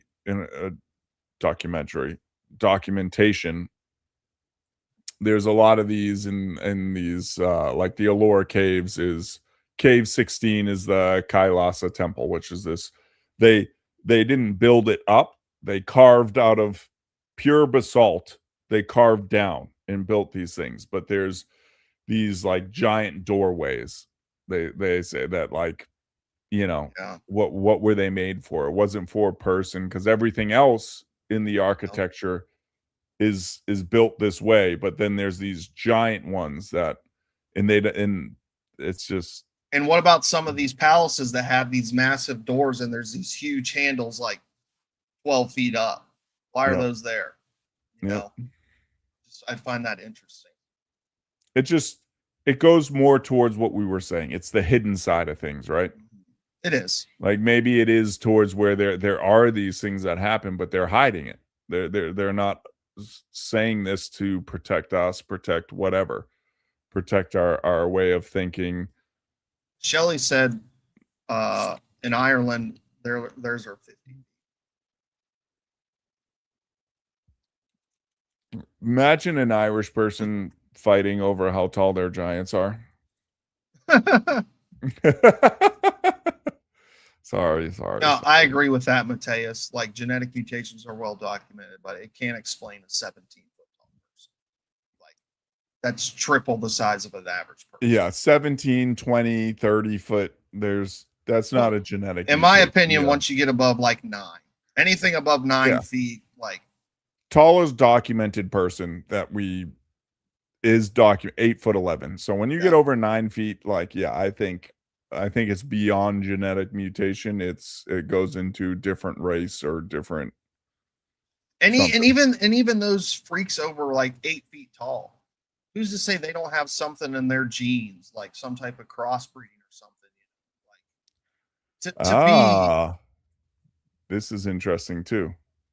I didn't mean to cut you off. Gen X just said the cubits that are the measurement in the Bible is a human's, but what if it were measured in a giant's? I don't know. Well, how long is a cubit? I don't remember. Quex knows better. I don't know off the top of my head. He had it, but I think he might be dealing with the pup or something right now. All right, let me look it up real quick. I can look it up.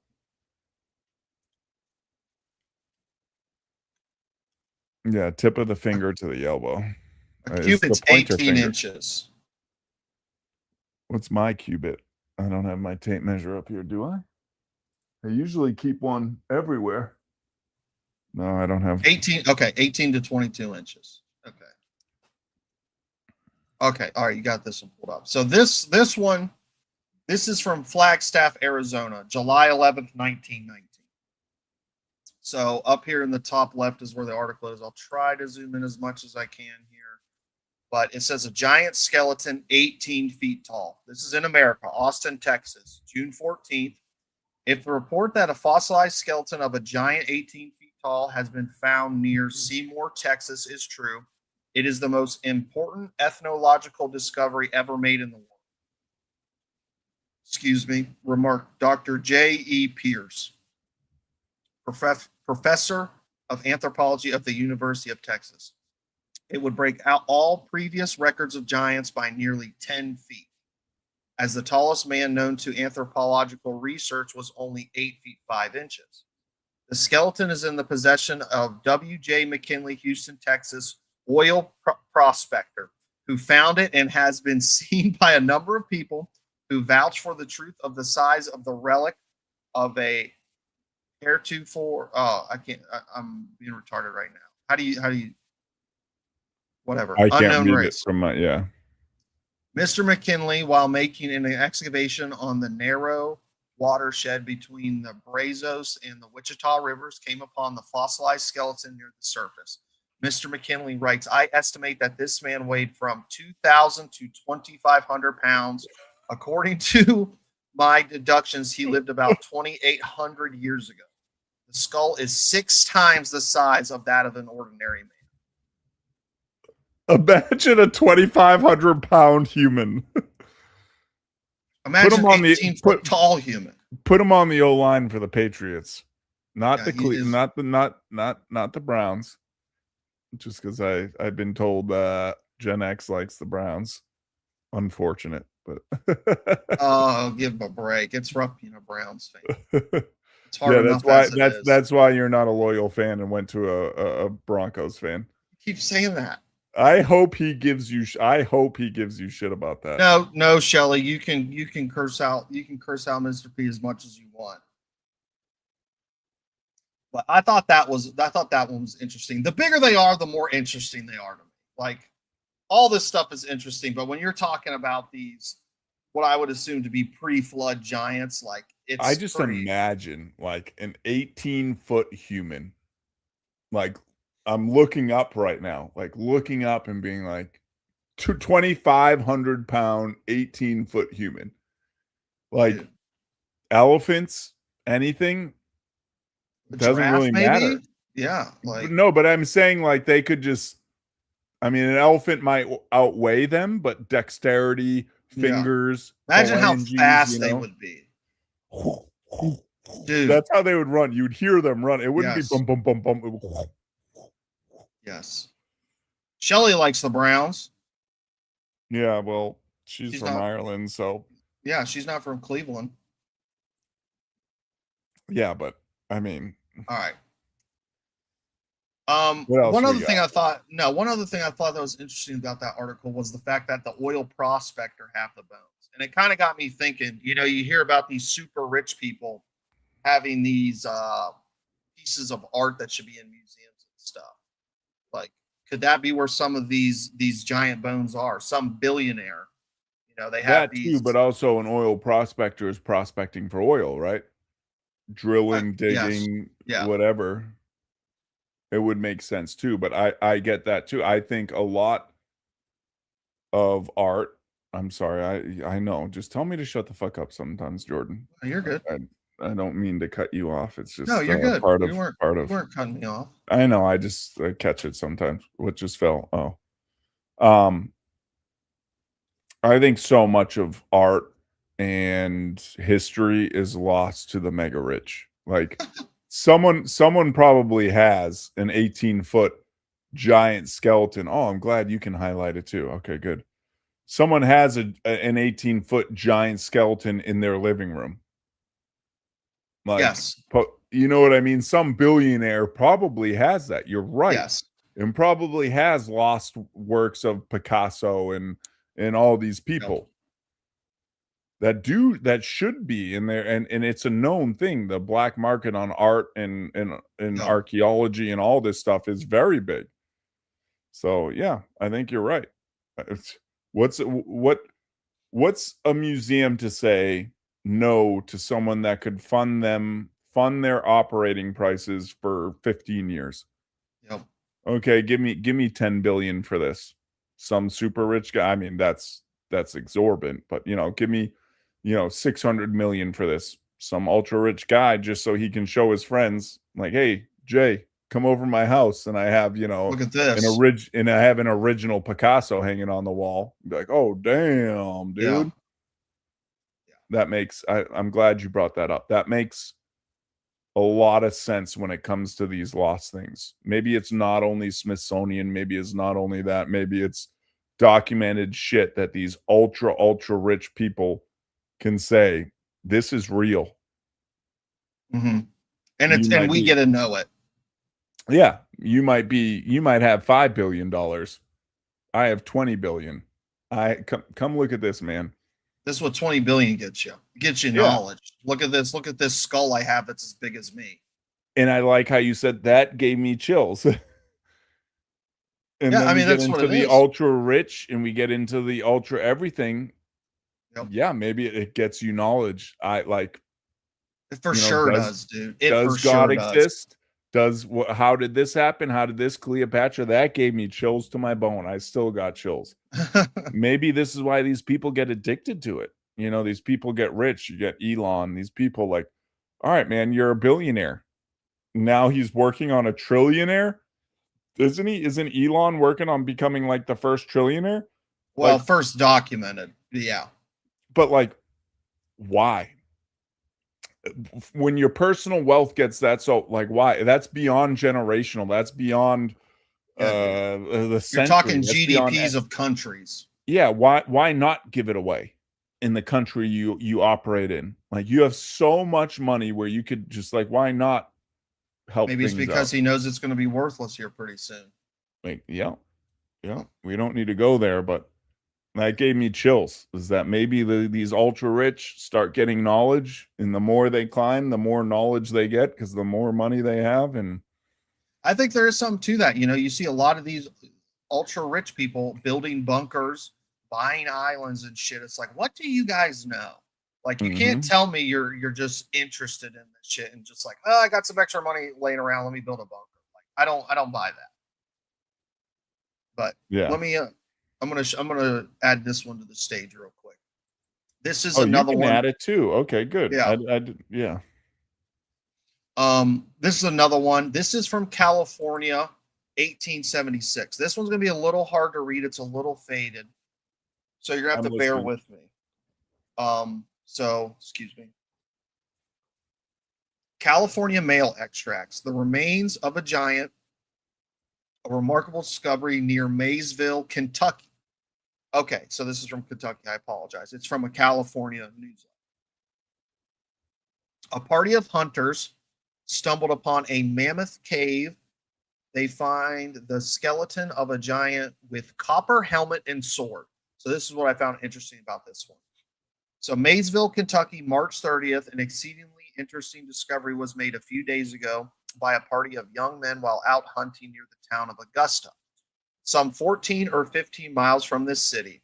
While beating about for game upon the lands of S.K. Veach, a well-known farmer of the neighborhood, in a dense thicket of young elms upon the side of the hill, their dog suddenly disappeared through an opening some 3 or 4 feet in diameter, which proved upon examination to be the entrance to a cavern that promises to reveal in magnificence and grandeur the world-renowned Mammoth Cave of southern Kentucky.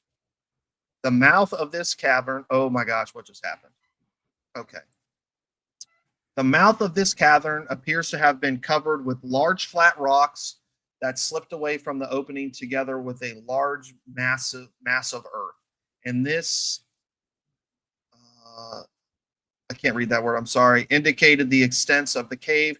This stone, which evidently... It is blurry as hell. Yeah, some of these are very hard to read. This stone, which is evidently a front door to a dwelling of some of the mysteries people who lived and had their being in the Ohio Valley interior to the advent of the modern Indian, was nearly Indian was nearly overgrown with moss and measured 5 feet or more one way and little less than 4 feet the other way. Underneath the moss has been traced a hieroglyphical inspiration, which it is not improbable to suppose may have been made for the purpose of signifying to the passerbys as the modern door plates do the names of the dwellers inside. Okay. So it was like a family like it's old language too. It was like if you had your number on top of your door, like telling that's what it's talking about. Okay, go ahead. So the young men were stumped, as it were, upon a knowledge of the existence of this underground wonder where too much. I can't even read that bottom line. Let's see if it's continued up here. Okay. All right, we're just going to go down here. A giant skeleton. In the center of this room, there loomed out of the darkness an immense square, moss-covered bunch of loose stones carefully laid one upon the other after the fashion of the rock fences common in this section of the country. There could be no doubt that this monument was the result of human labor expended properly thousands of years ago. The top of this sarcophagus, for such it proved to be, was covered by the slabs of thin rock evidently transported from the surface. They were carefully removed, disclosing a square vault that had been plastered with mud mixed with small pieces of straw and twigs of trees and bushes. In the center of this vault, in a sitting posture, that's interesting, was found the skeleton of a human figure, entire and perfectly preserved by the dry atmosphere of the cave. As there was an appearance of flesh upon the bone, it is probable that the body had been prepared in the open air, denuded of flesh, and afterwards removed to the cave for burial. The bones were taken carefully out of the vault, laid upon the floor, and by the rough measurements, the young men were able to make found to be of the man over 8 feet 6 inches in height. The skull measured nearly 12 inches in the shortest diameter. All right. In the vault, at the side of the skeleton, was found an implement of copper, 4 feet 3 inches in length, that weighs 4 pounds and appears to have been intended for a weapon of defense. It is roughly made and was probably fashioned from the native copper of the lake regions. The sword is slightly bent, tapers to a point, and has somewhat the appearance of I can't read that word, it's blurry, upon its outing edge. I apologize, guys. This is kind of hard to read. Looks like it says a saw. Appearance of a saw upon its outer edge. Okay. Well, it probably Or battle kinetic. damage, like battle damage on it. It was used. I want to pause you one thing. I did highlight it. Metallurgy wasn't big in the native people, and he was right about that. And it goes back to the Copper Age. It goes back to Goliath. It goes back to relating to the biblical side of things. And that's what, when you said copper, I was like, oh shit. Like, but anyways, keep going. Oh, okay, you're done. No, I mean that was pretty much it on that one. I mean, there was some other stuff, but that was the main thing. It was the giant and then the sword found with it. Yeah, I think Quex was right. Apparently, South and Central American indigenous people practice full metallurgy, but North American indigenous didn't. Metallurgy? Yeah. Yeah. That's what I thought. Like the natives didn't. That's why arrowheads are everywhere. And like, there's people that go out. You can still find arrowheads. Like they didn't. Why do it if you don't need it? They were so self-sufficient. They were. But yeah. Plus, being nomadic, and most of them were nomadic. You're not gonna build shit for metallurgy when you're moving all the time. Mm-hmm. Oh, true. He did have a point when they say metallurgy, and I think that might have some. I mean, you can look it up. I don't know, but in the South American, I think it mainly was gold, and gold doesn't take a lot of heat, doesn't take a lot of anything. I don't know if that's what he was saying, but I know in South America, gold was going back to the Mayans and everything. There was gold where you could melt Mm-hmm. over a fire in embers, but that's considered metallurgy. So yeah. All right, what else we got? I know there's I Years, I just think, Joe. 31 foot. I know Ohio has a lot of shit from the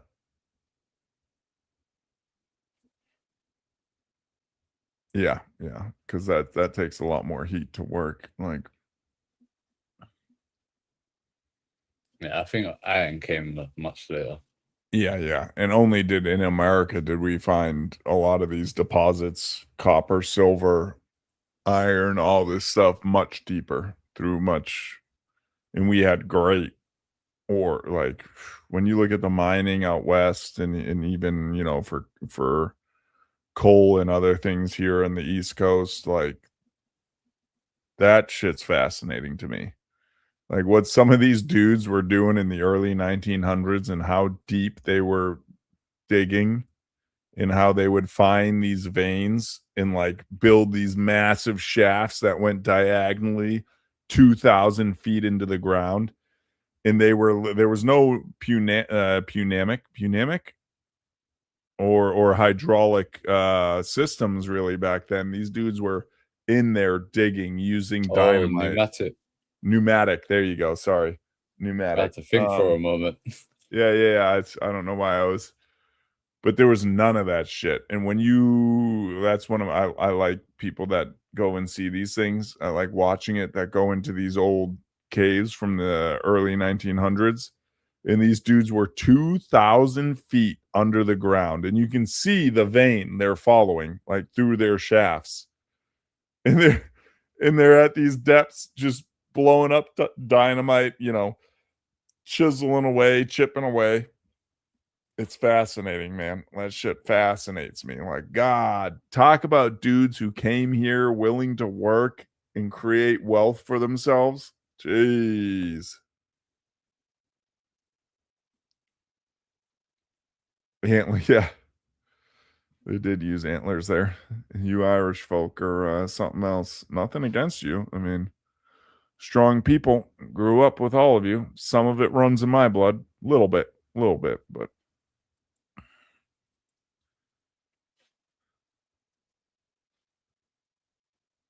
all right, Jay, you're muted or something. Yeah, I said that a minute ago. Oh, am I good now? Yep. Yeah. Yep. Sorry. Okay, let me Control F here. Okay. All right, so this is from a Paiute woman, and she's kind of just detailing the history of her people. And this ties directly into the Lovelock Cave story. If you don't not familiar with the Lovelock Cave story, so it's a cave in Nevada where some people who were harvesting guano, bat shit, found a bunch of giant skeletons, and the cave seemed burnt at the entrance. A lot of people counted that as myth, and then this woman, it's kind of interesting. She wrote this kind of basically kind of like a history book. It's a little bit of a family history book too, but in it she says, I'll just read through this part. So let me find it here. I want to start at a good spot. Okay. My people would ask them, okay, I want to make sure I get all this in because it talks about how they had a war. It doesn't say giant specifically, but it is going to be kind of interesting because it ties in. Okay. Among the traditions of our people is one of the small tribes of barbarians who used to live along the Humboldt River. It was many hundred years ago. They used to waylay my people and kill and eat them. They would dig large holes in our trails at night, and if our people traveled at night, which they did, for they were afraid of these barbarous people. They would oftentimes fall into these holes. The tribe would even eat their own dead. Yes, they would even come and dig our dead after they were buried and would carry them off to eat them. Now and then they would come and make war on my people. They would fight, and as fast as they killed one another on either side, the woman would carry off those who were killed. My people say that they were very brave. This is crazy. When they were fighting, they would jump in the air after the arrows that went over their heads and shoot the same arrows back again. My people took some of them into their families, but they could not make them like themselves. So at last they made war on them. This war lasted a long time ago. Their number was about 2,600. The war lasted some 3 years. My people killed them in great numbers, and what few were left went into the thick bush. My people set the bush on fire. This was above Hubold Lake. Then they went to work and made truly or bulrush boats and went into the Hubold Lake. They could not live there very long without fire. They were nearly starving. My people were watching them all around the lake and would kill them as fast as they would come on land. At last, one night, they all landed on the east side of the lake and went into a cave near the mountains. It was a horrible place where my people watched at the mouth of the cave and would kill them as they came out to get water. My people would ask them if they would be like us and not eat people like coyotes or bees. They talked the same language, but they would not give up. At last, my people were tired and they went to work, gathered wood, and began to fill up the mouth of the cave. Then the poor fools began to pull the wood inside till the cave was full. At last, my people set it on fire. At the same time, they cried out to them, "Will you give up and be like men and not eat people like beasts? Say quick, we will put out the fire." No answer came from them. My people said they thought the cave must be very deep or far into the mountain. They had never seen the cave nor known it was there until then. They called out to them as loud as they could, "Will you give up? Say so, or you will all die." But no answer came. Then they all left the place. In 10 days, some went back to see if the fire had gone out. They went back to the third or fifth great-grandfather and told him they must all be dead. There was such a horrible smell. This tribe was called People Eaters, and after my people had killed them all, the people around us called us Sedukara. It means conqueror. It also means enemy. I do not know how we came by the name Paiutes. It is not an Indian word. I think it is misinterpreted. Sometimes we are called pine nut eaters, for we are only tribe that lives in the country where pine nut grows. My people say that the tribe we exterminated had reddish hair. I have some of their hair, which has been handed down from my father to son. I have a dress which has been made in our family a great many years, trimmed with reddish hair. I'm going to wear it sometime when I lecture.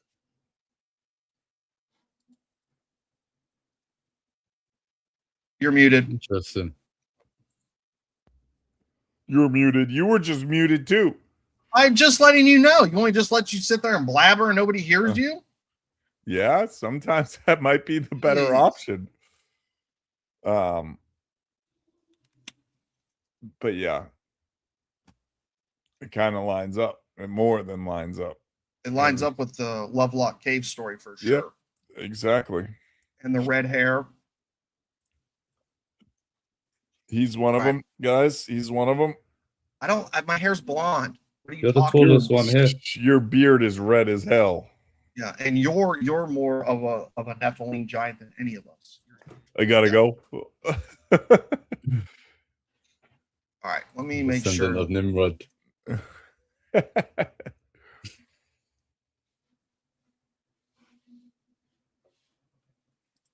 Listen, Excuse me. we all know why you don't show your face. It's because you're AI or you're an alien. Either one. I come from this earth. All right, I'm just going to share this one.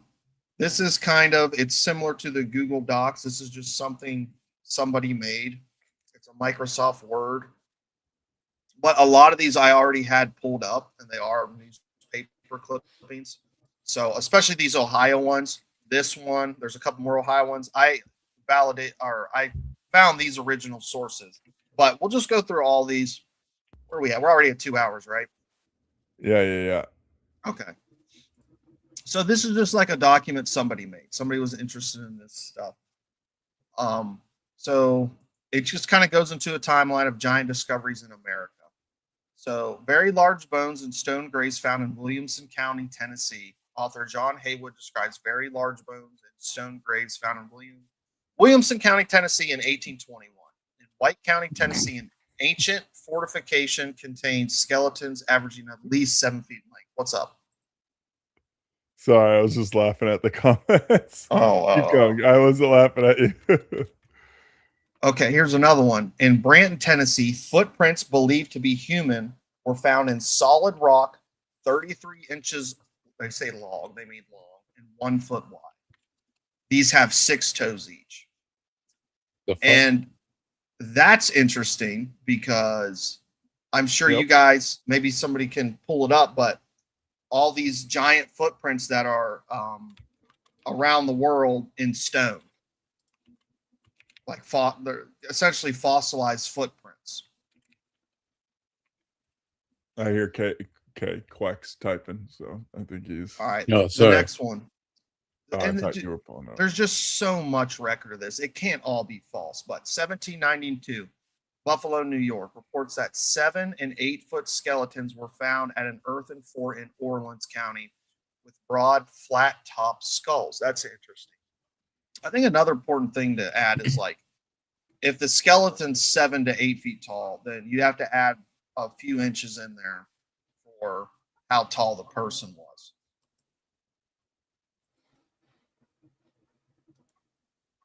All right. 1800 Ohio. Among the normal sized skeletons found in the remains of mounds were found gigantic bones. Some of the skulls and jaws were large enough to fit over the head and face of a normal man. Sorry, I gotta send a message real quick. I'm looking up the toes. All right. Continuing on. So 1829, during the construction of a hotel in Chesterville, workers digging up a mound discovered a large human skeleton. The local doctor examining the skeleton said the skull could have easily fit over a normal man's head. In addition, the skeleton had more teeth than a modern man. And that kind of lines up with what you hear a lot of times of them having multiple rows of teeth. 1845, on the Wapatamonka have been found numerous Indian relics, among which was a highly... Well done. Sorry. Thank you. Done. Thank you. Was a highly finished pipe representing a snake coiled around the bowl. There was also discovered under the jawbone of a human being of great size, and it was more remarkable the teeth stood transversely in the jawbone. It would pass over a man's face with entire ease. What does that mean, transversely in the jawbone? I'm too much of an idiot to know what that means. Well, I think that's very transversely. I think that means multiple rows. I don't know. All right. I'll just keep going on. This is another one. 1856, a decayed human skeleton claimed by eyewitnesses to measure around 3.28 Transversely meters. is cheek to tongue. What? So they went in? Yeah, transverse is the context of the jawbone, refers to the width or bucolingual cheek to tongue dimension, specifically the relationship between the upper jaw and the lower jaw. So it's multiple rows of teeth, I think. That's what, yeah. Interesting. Okay, so 1856, a decayed human skeleton claimed by eyewitnesses to measure 3.28 meters, or in American, 10 feet 9 inches tall, was unearthed by laborers while plowing a vineyard in 1856 in East Wheeling. That's right near where I live, Wheeling, West Virginia. 1872, another one, Seneca Township, Ohio. 3 skeletons, all were at the very least 8 feet tall, with bone structures in proportion to their height. These skeletons all had double rows of teeth.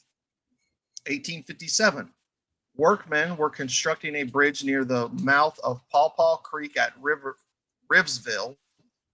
While digging through heavy clay soil, they were astonished to uncover 3 giant skeleton strands of hair, reddish hair, clinging to the skulls. A local doctor was called to examine the remains. So So we'll go down here to this Ashtabula County, Ohio one, 1878. Mounds were excavated on land belonging to Pell Sweet, yielded a skull and a jaw large enough that the skull would cover Sweet's head and the jaw could easily slip over his face. Excavating further, they discovered these mounds contained the graves estimated between 2,000 and 3,000. So the graves of 2,000 and 3,000. Many other skeletons found were of gigantic proportion. So about these 6-toe things, yeah, in Chaco Canyon in New Mexico, they basically look at people with extra digits as being kind of divine. And apparently those people from there, like 1,000 years ago or so, had like a higher rate of people being born or that had extra fingers or extra toes and shit. They apparently actually have skeletons, some skeletons of them. I mean, Damn. I don't know. I feel like biblically, historically, before shit started getting censored heavily, like I talked about, it started in the. I think I really feel like it started in World War One, but really hit here in America in the 40s because of the war.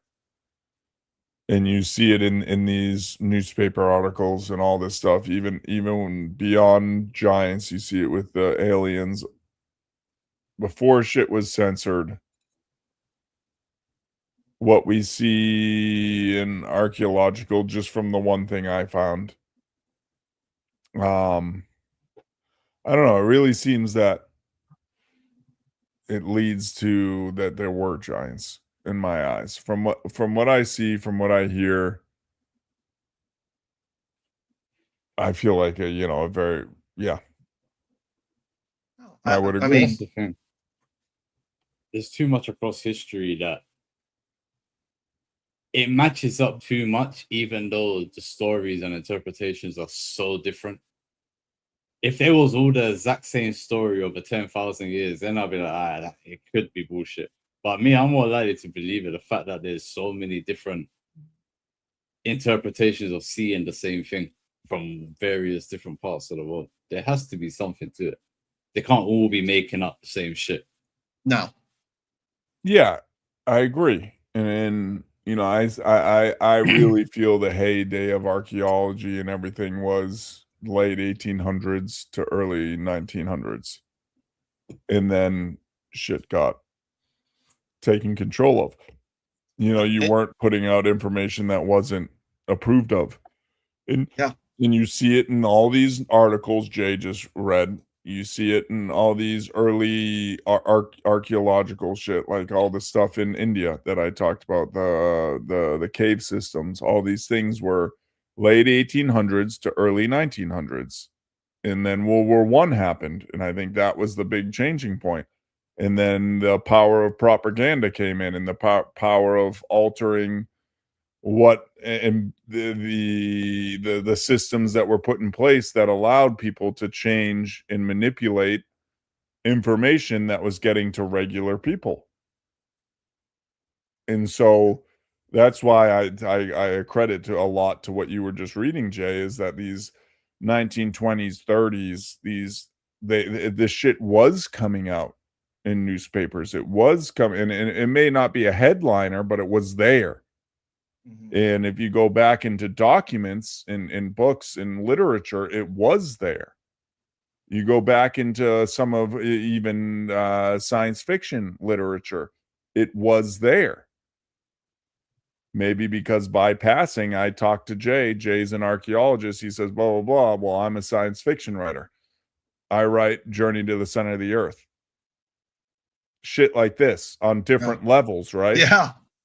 And then you see it really cave in. And then after 30s, 40s, we get into we start growing into high sci-fi, where it's more out there. It's not so close to home anymore. Yeah. Maybe by design, right? It's got to be by design. And Yeah. Mateus said paleontology is well known for being corrupt, and I think that kind of goes into what you were saying too. But archaeology is also very corrupt. Very Yeah. like we see it with Graham Hancock. Graham Hancock, he spent a lot of time discussing and researching and going to these sites that prove that there is strong evidence for an ancient civilization, a global cataclysmic event. And one of his most recent books, which I have, is that there were people in America before the last ice age, and he's always attacked by mainstream archaeology. Sorry, so much just hit me at once. I see poop breath behind you. Oh yeah, there he I is. see poop breath, Artemis. Yep. I see them There he all is. behind you. Sorry, Shelly brought up, or who oh no. Gen X brought up, there's a old book, Fawns, Fairies, and I have it. Uh and it goes into that. And this guy was a priest, I believe, and wrote a book. He went in and dove into that side of things. Fuck, I'm gonna look it up now. But read the book, and it's really his kind of what he portrays as, I will say, his actual events of diving into these things of fawns, fairies, and the other spectrum of things. And it's, if you're into esoteric, into all this stuff, and you want to go deeper, it's kind of one of those texts. That's why it's bothering me. It's not in my head, sorry. But it dives into that side of things. Of Vaughn's. Well, just to kind of, I'm just going to answer it for like as my own person. What do you all think about the other end of the spectrum, like elves, fairies, and such? I'm at the point now to where, like, if somebody comes out to me and they say, I saw fairies, I'm like, yeah, okay. Well, I think this is what he's getting at, because he's a little older. I think he's getting at this, and this is the book. You can get it for free. He just called you old. He called you old, Gen X. Oh my God. It's The Secret Commonwealth of Elves, Fawns, and Fairies. And it was a priest who went out and wrote this book. And it's like his own, maybe he was on shrooms, maybe whatever, but it's his own account of it. You better pick up Artemis. No, don't pick her up. She's comfy. By Robert Kirk. And then Julian. Yep. Read that book, man. Read that book. It's like, it's pretty profound in its own sense. And maybe it's all bullshit, but I don't know if that's what you were talking about, Gen X, but America Before. America Before. This is, Mateus said, I've read all Graham Hancock's works. They're fantastic. I haven't. This is the only one I've read, but it is very, very interesting. If you are interested in alternative view of America, and he prevents hard evidence too. It's very interesting. Well, and that's where I'll pull it up too, because it's one of my favorite books. Very textbooky, but it's one of my favorite books. And I think it's more so they're different spiritual beings. I think they're older. Yes.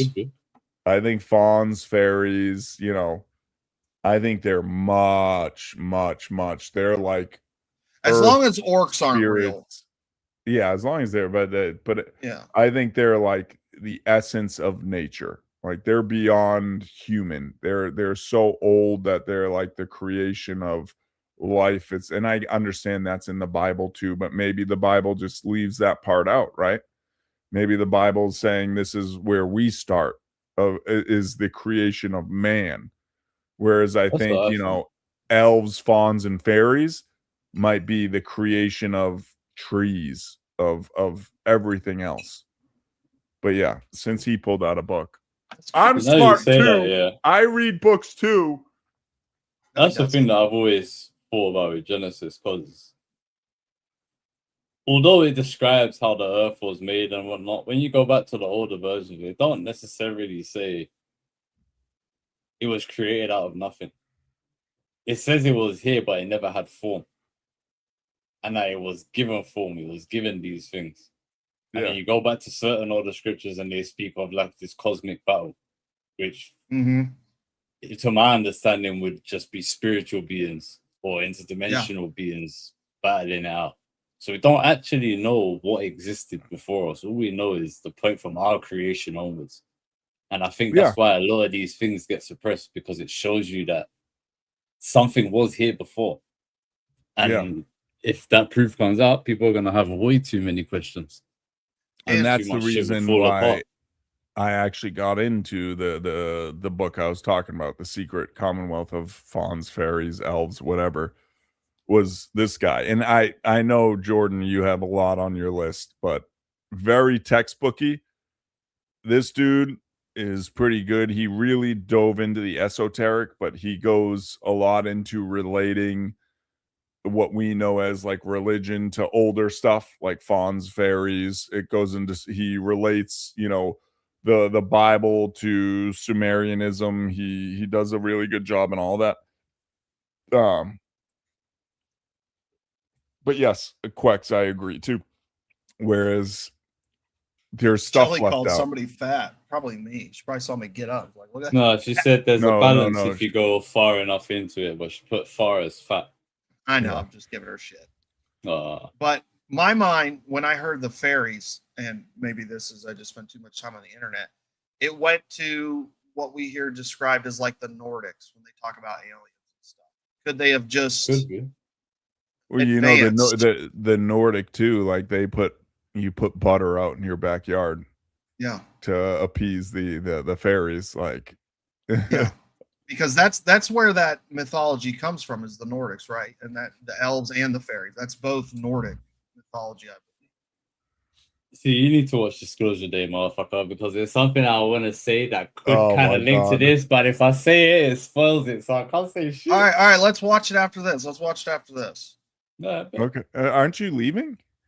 No, we're going tomorrow. We're going tomorrow. Okay. And I'm going to Okay. knock out a lot of reading tomorrow. So. Yeah, And and so just here's had the a nap, thing, so- and I will say, I think a lot of us do read. I mean, that's probably everyone here to some extent does read. I think it's being lost. Sorry, sidebar here. I think it's being lost with media today. Maybe by design. You know me. It's by design. It's all by design.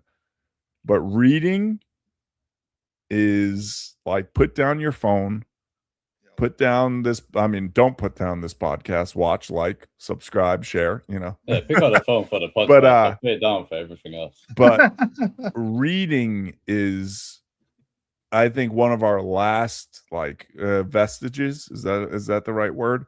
Is one of our last strongholds. Like, read, please read. It doesn't matter what you read, what it does to your brain, what it does to everything. Like, please We're already pick losing up. it because Yeah, people go to shorts. and I think instead of a that's the book. next step. And I think that's the next step of separating us from our mind, right?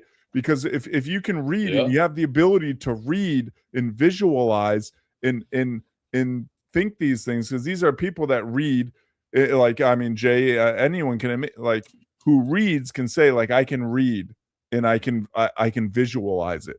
So it's making that connection between your eyes and your brain. I think that might be our last step, because our mouth is being taken from us, right?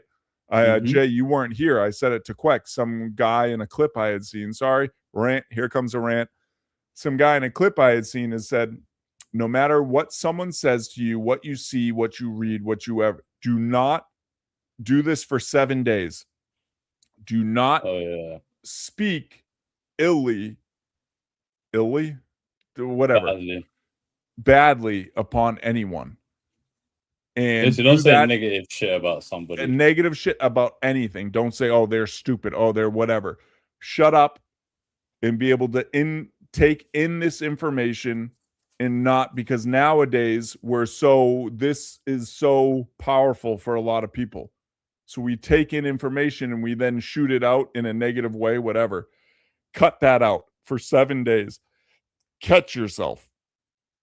I'm saying, I read something, you know, me and Quex watched the Dark Weapon of Israel, whatever it is, the darkest weapon. Watch it.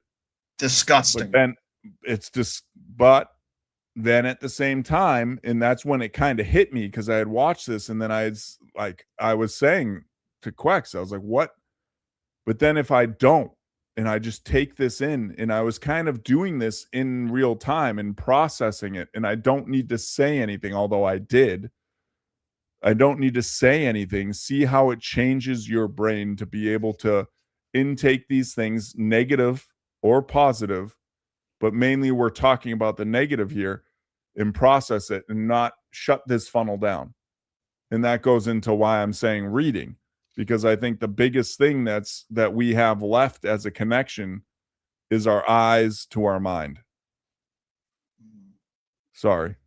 Yeah. So I was gonna say that was gonna be hard for me, but look what Gen X said.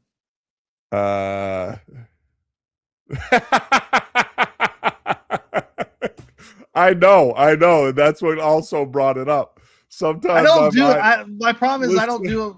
A lot of times I don't do it maliciously. It's just I like You just don't- whatever's yeah, in my brain comes out. But yeah. no, I yeah. do think that is a good way to do it. And one thing I wanted to throw out, I would be down. I'm sorry. I I would gotta be down. pee. I would be down for it, and I don't want anybody to commit to it. I used to not read a lot either, Kinsley, before I get into this, but when I was working night shift, I started reading a lot because a lot of times on the weekends, I can't switch my sleep schedule up. I was a supervisor, so it would just mess me up too much if I mean, I would do it as much as I could so I could spend what little time I did with my family, but I had to keep my sleep schedule. So a lot of times I would be up while my family was asleep, and TV shows like there's very few TV shows I would watch anymore. So I started reading a lot, and I didn't have anything to do. Everybody in my house was asleep, so I could just read and read. Like I would read. There are times I would read 300 pages in a night, and I fell in love with it. I just started. A lot of it's like fantasy and stuff like that. Like it's not all helpful shit, but I will say it gave me a huge appreciation for reading. Like the coolest shit I've seen in movies can't hold a candle to some of the stuff I've seen described in books, especially with like fantasy and stuff. But what I wanted to say is what we could do, and we don't have to agree to this, but I think it would be pretty fun, is we could do like a book club or something in the Discord. That would be dope. Yeah, we can do But- that. That'll be lit. I don't.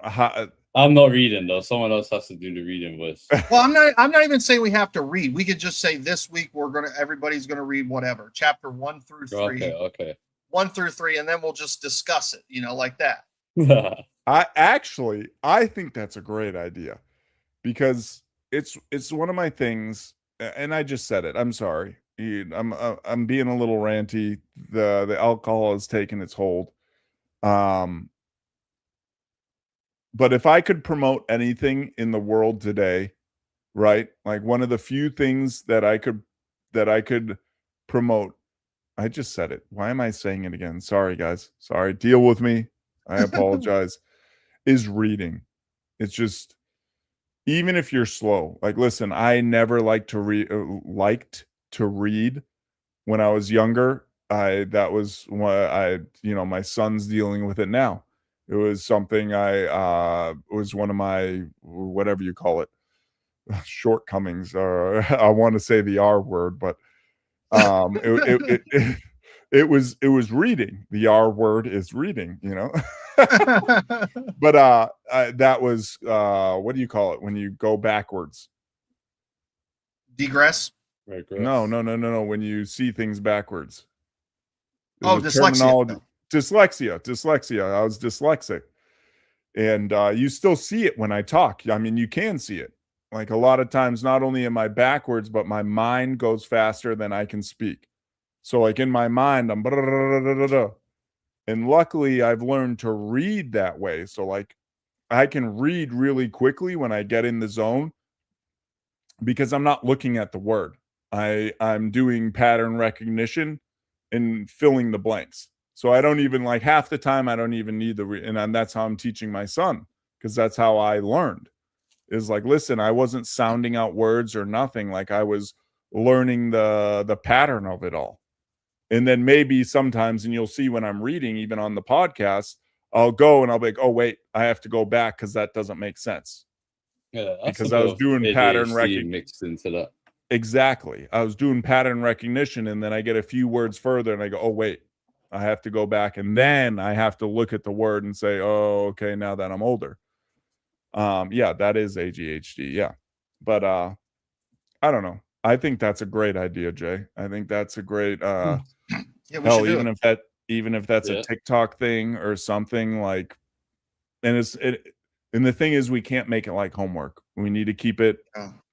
low. It's not like, as you've said when I've listened to you doing your work, like, 56 chapters and, write a dissertation on how the author is feeling right now. No, it's just let's read these few chapters together and let's go talk.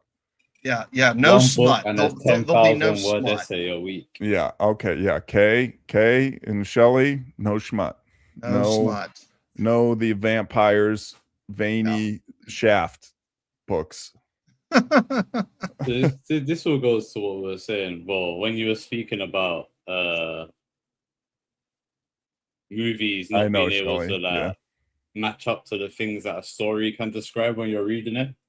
It just goes back to what we said about when we were speaking about AI, and it's removing people's ability to be creative and think for themselves.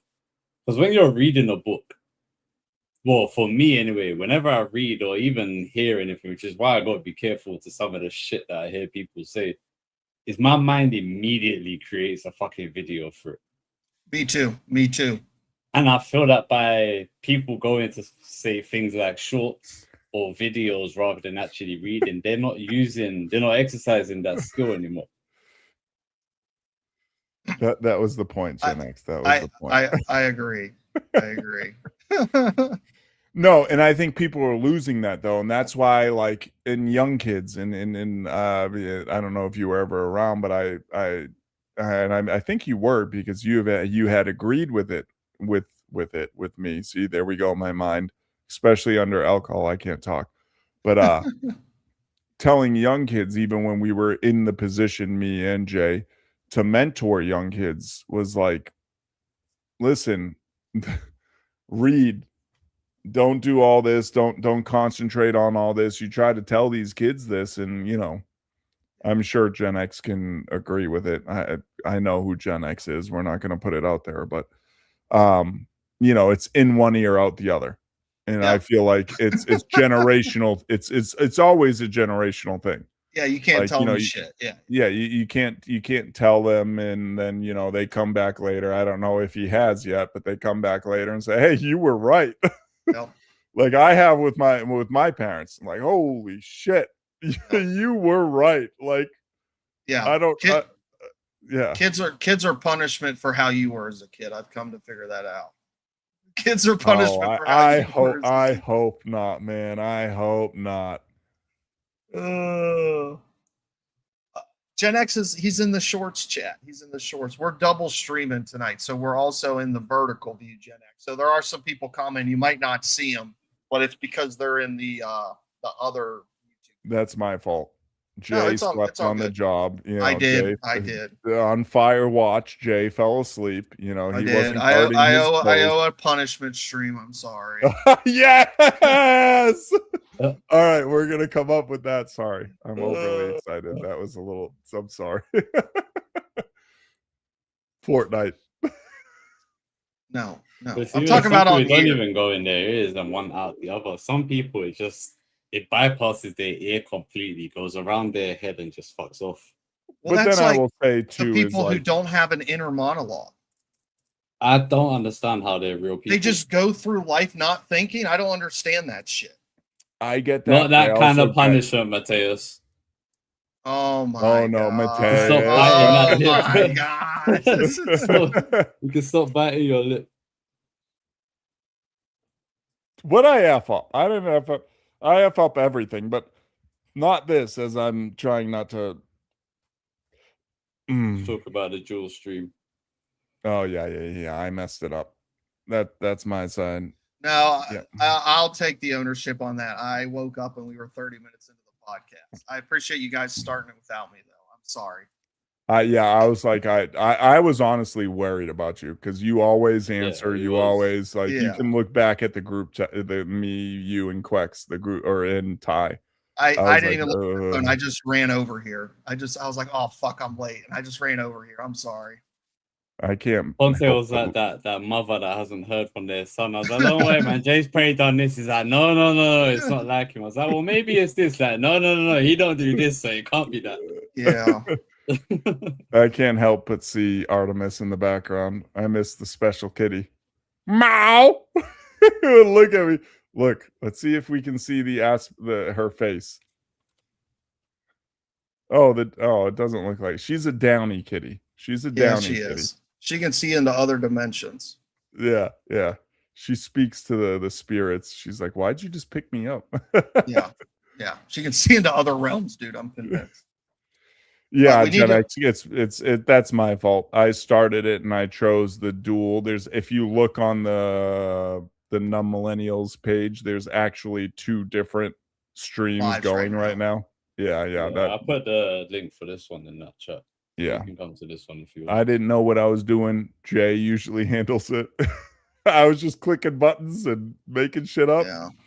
It's all good.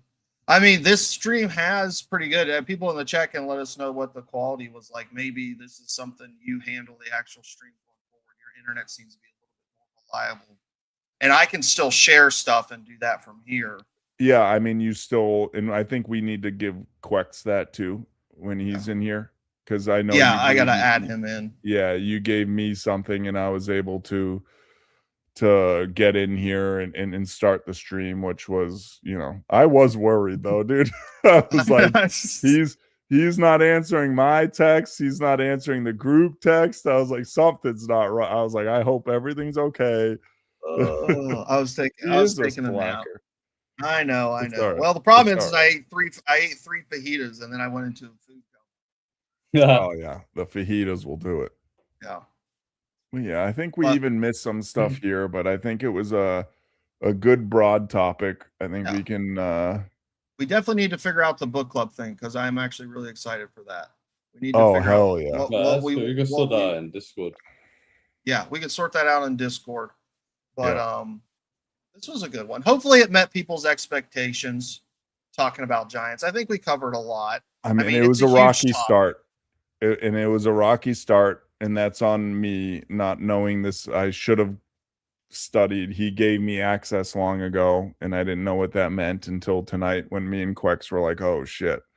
My bad. And we were like, "Do we just do it?" And so rocky start. Yeah. I know. Even me, I know I was a little scatterbrained today. I'm not good at structuring things that I want to talk about because my brain just goes all over. ADHD. And then, I'll start talking about Gilgamesh. And while I'm talking about it, my brain's saying, but you got to mention this, you forgot about this, but what about this? Big man, you ain't even told them this. So it's yeah. And that's where I think our trio and when Ty's here are whatever you call 4 people. Duplex. We work together. Like I noticed it a lot tonight. Like I can talk, especially when alcohol is involved, but there was I mean I didn't notice it, and I think we need to get better at that too. Maybe not Jay. I've seen you do your solos and you've done well, but like me and Quex or whatever, I think that's something we need to polish up, and we will. To the viewers, we got 10 people right now. Yes, thank you guys. We appreciate everyone here. Definitely. But we're still young. We're in this aspect, right? We're young in general. 35 is the new 25. Yeah, sure. Okay. I can't walk, but yeah. We're figuring it out. We appreciate your support. We're here for it. And like, exactly. We'll put can you put the link again? Yep, I'm working on it right now. Really, guys, like our Discord, we really want to be, and I think if we do grow, I think we'll keep our Discord pretty exclusive. I think that's or there'll be at least a exclusive section to it. You guys have been here and have stuck around and have talked to us, so I think keeping that group and we have talked to it. We've talked about it with Shelly, with Kay, with a few of them. I think keeping the group small as a whole when it comes to stuff like this is important, right? Because we're not gonna be fake here. I'm sorry, I'm talking again. The thing is, we want to grow, right? We want to get this opinion out, get our argument out to each. We all argue. We've done it here multiple times, but yeah, and it does say that now that I see it. Quex and Gen X are on vertical. See in the chats to the right. Yeah, you can see Yep. it on. Yeah. But StreamYard. yeah, our goal is to grow, but you guys have been here and we hope you stay here. And I think we need to create a community that stays small and we do shit like this. And the book club is a big thing. So I really suggest I really like that idea. Go to the Discord. We've had votes in there Just before. start the channel I and mean, look for it. yeah, but sorry. I'll shut up now. Sorry. No, you're good. It's probably a Yeah, good you're place to end it. Yeah, no, that's what I was getting at, but I don't want to talk. I always talk over people. Blame my dad. Blame my dad. It's his fault. No, you're good. It's Gen All right, X's guys. fault. Well, that's the end of the stream. We'll be back Wednesday, maybe a little sooner if something pops up. The UFO files did drop. Did you guys touch on that at all? That's Nope. something we'll have to cover in the next show. But new You weren't UFO, here, so we. yeah. New UFO files did drop. Quex has already been going through it like a madman. But that's something we'll have to cover on maybe the next episode. Maybe we can do a TikTok because I've been promoting a little bit. I've been doing my own thing, and Okay. I'm famous in Vietnam, guys. All right. Yes, he is. They love him over there. You didn't know it, but he teaches Nephilim of English. Vietnam. Love you guys. Thanks again, Matthias, Shelly, Gen X, K. Who am I forgetting? Kinsley. Kinsley. I'm Yep. sorry. The name was avoiding me. Thank you guys. We appreciate you guys. Thank you guys for being here. Catch you later. See ya.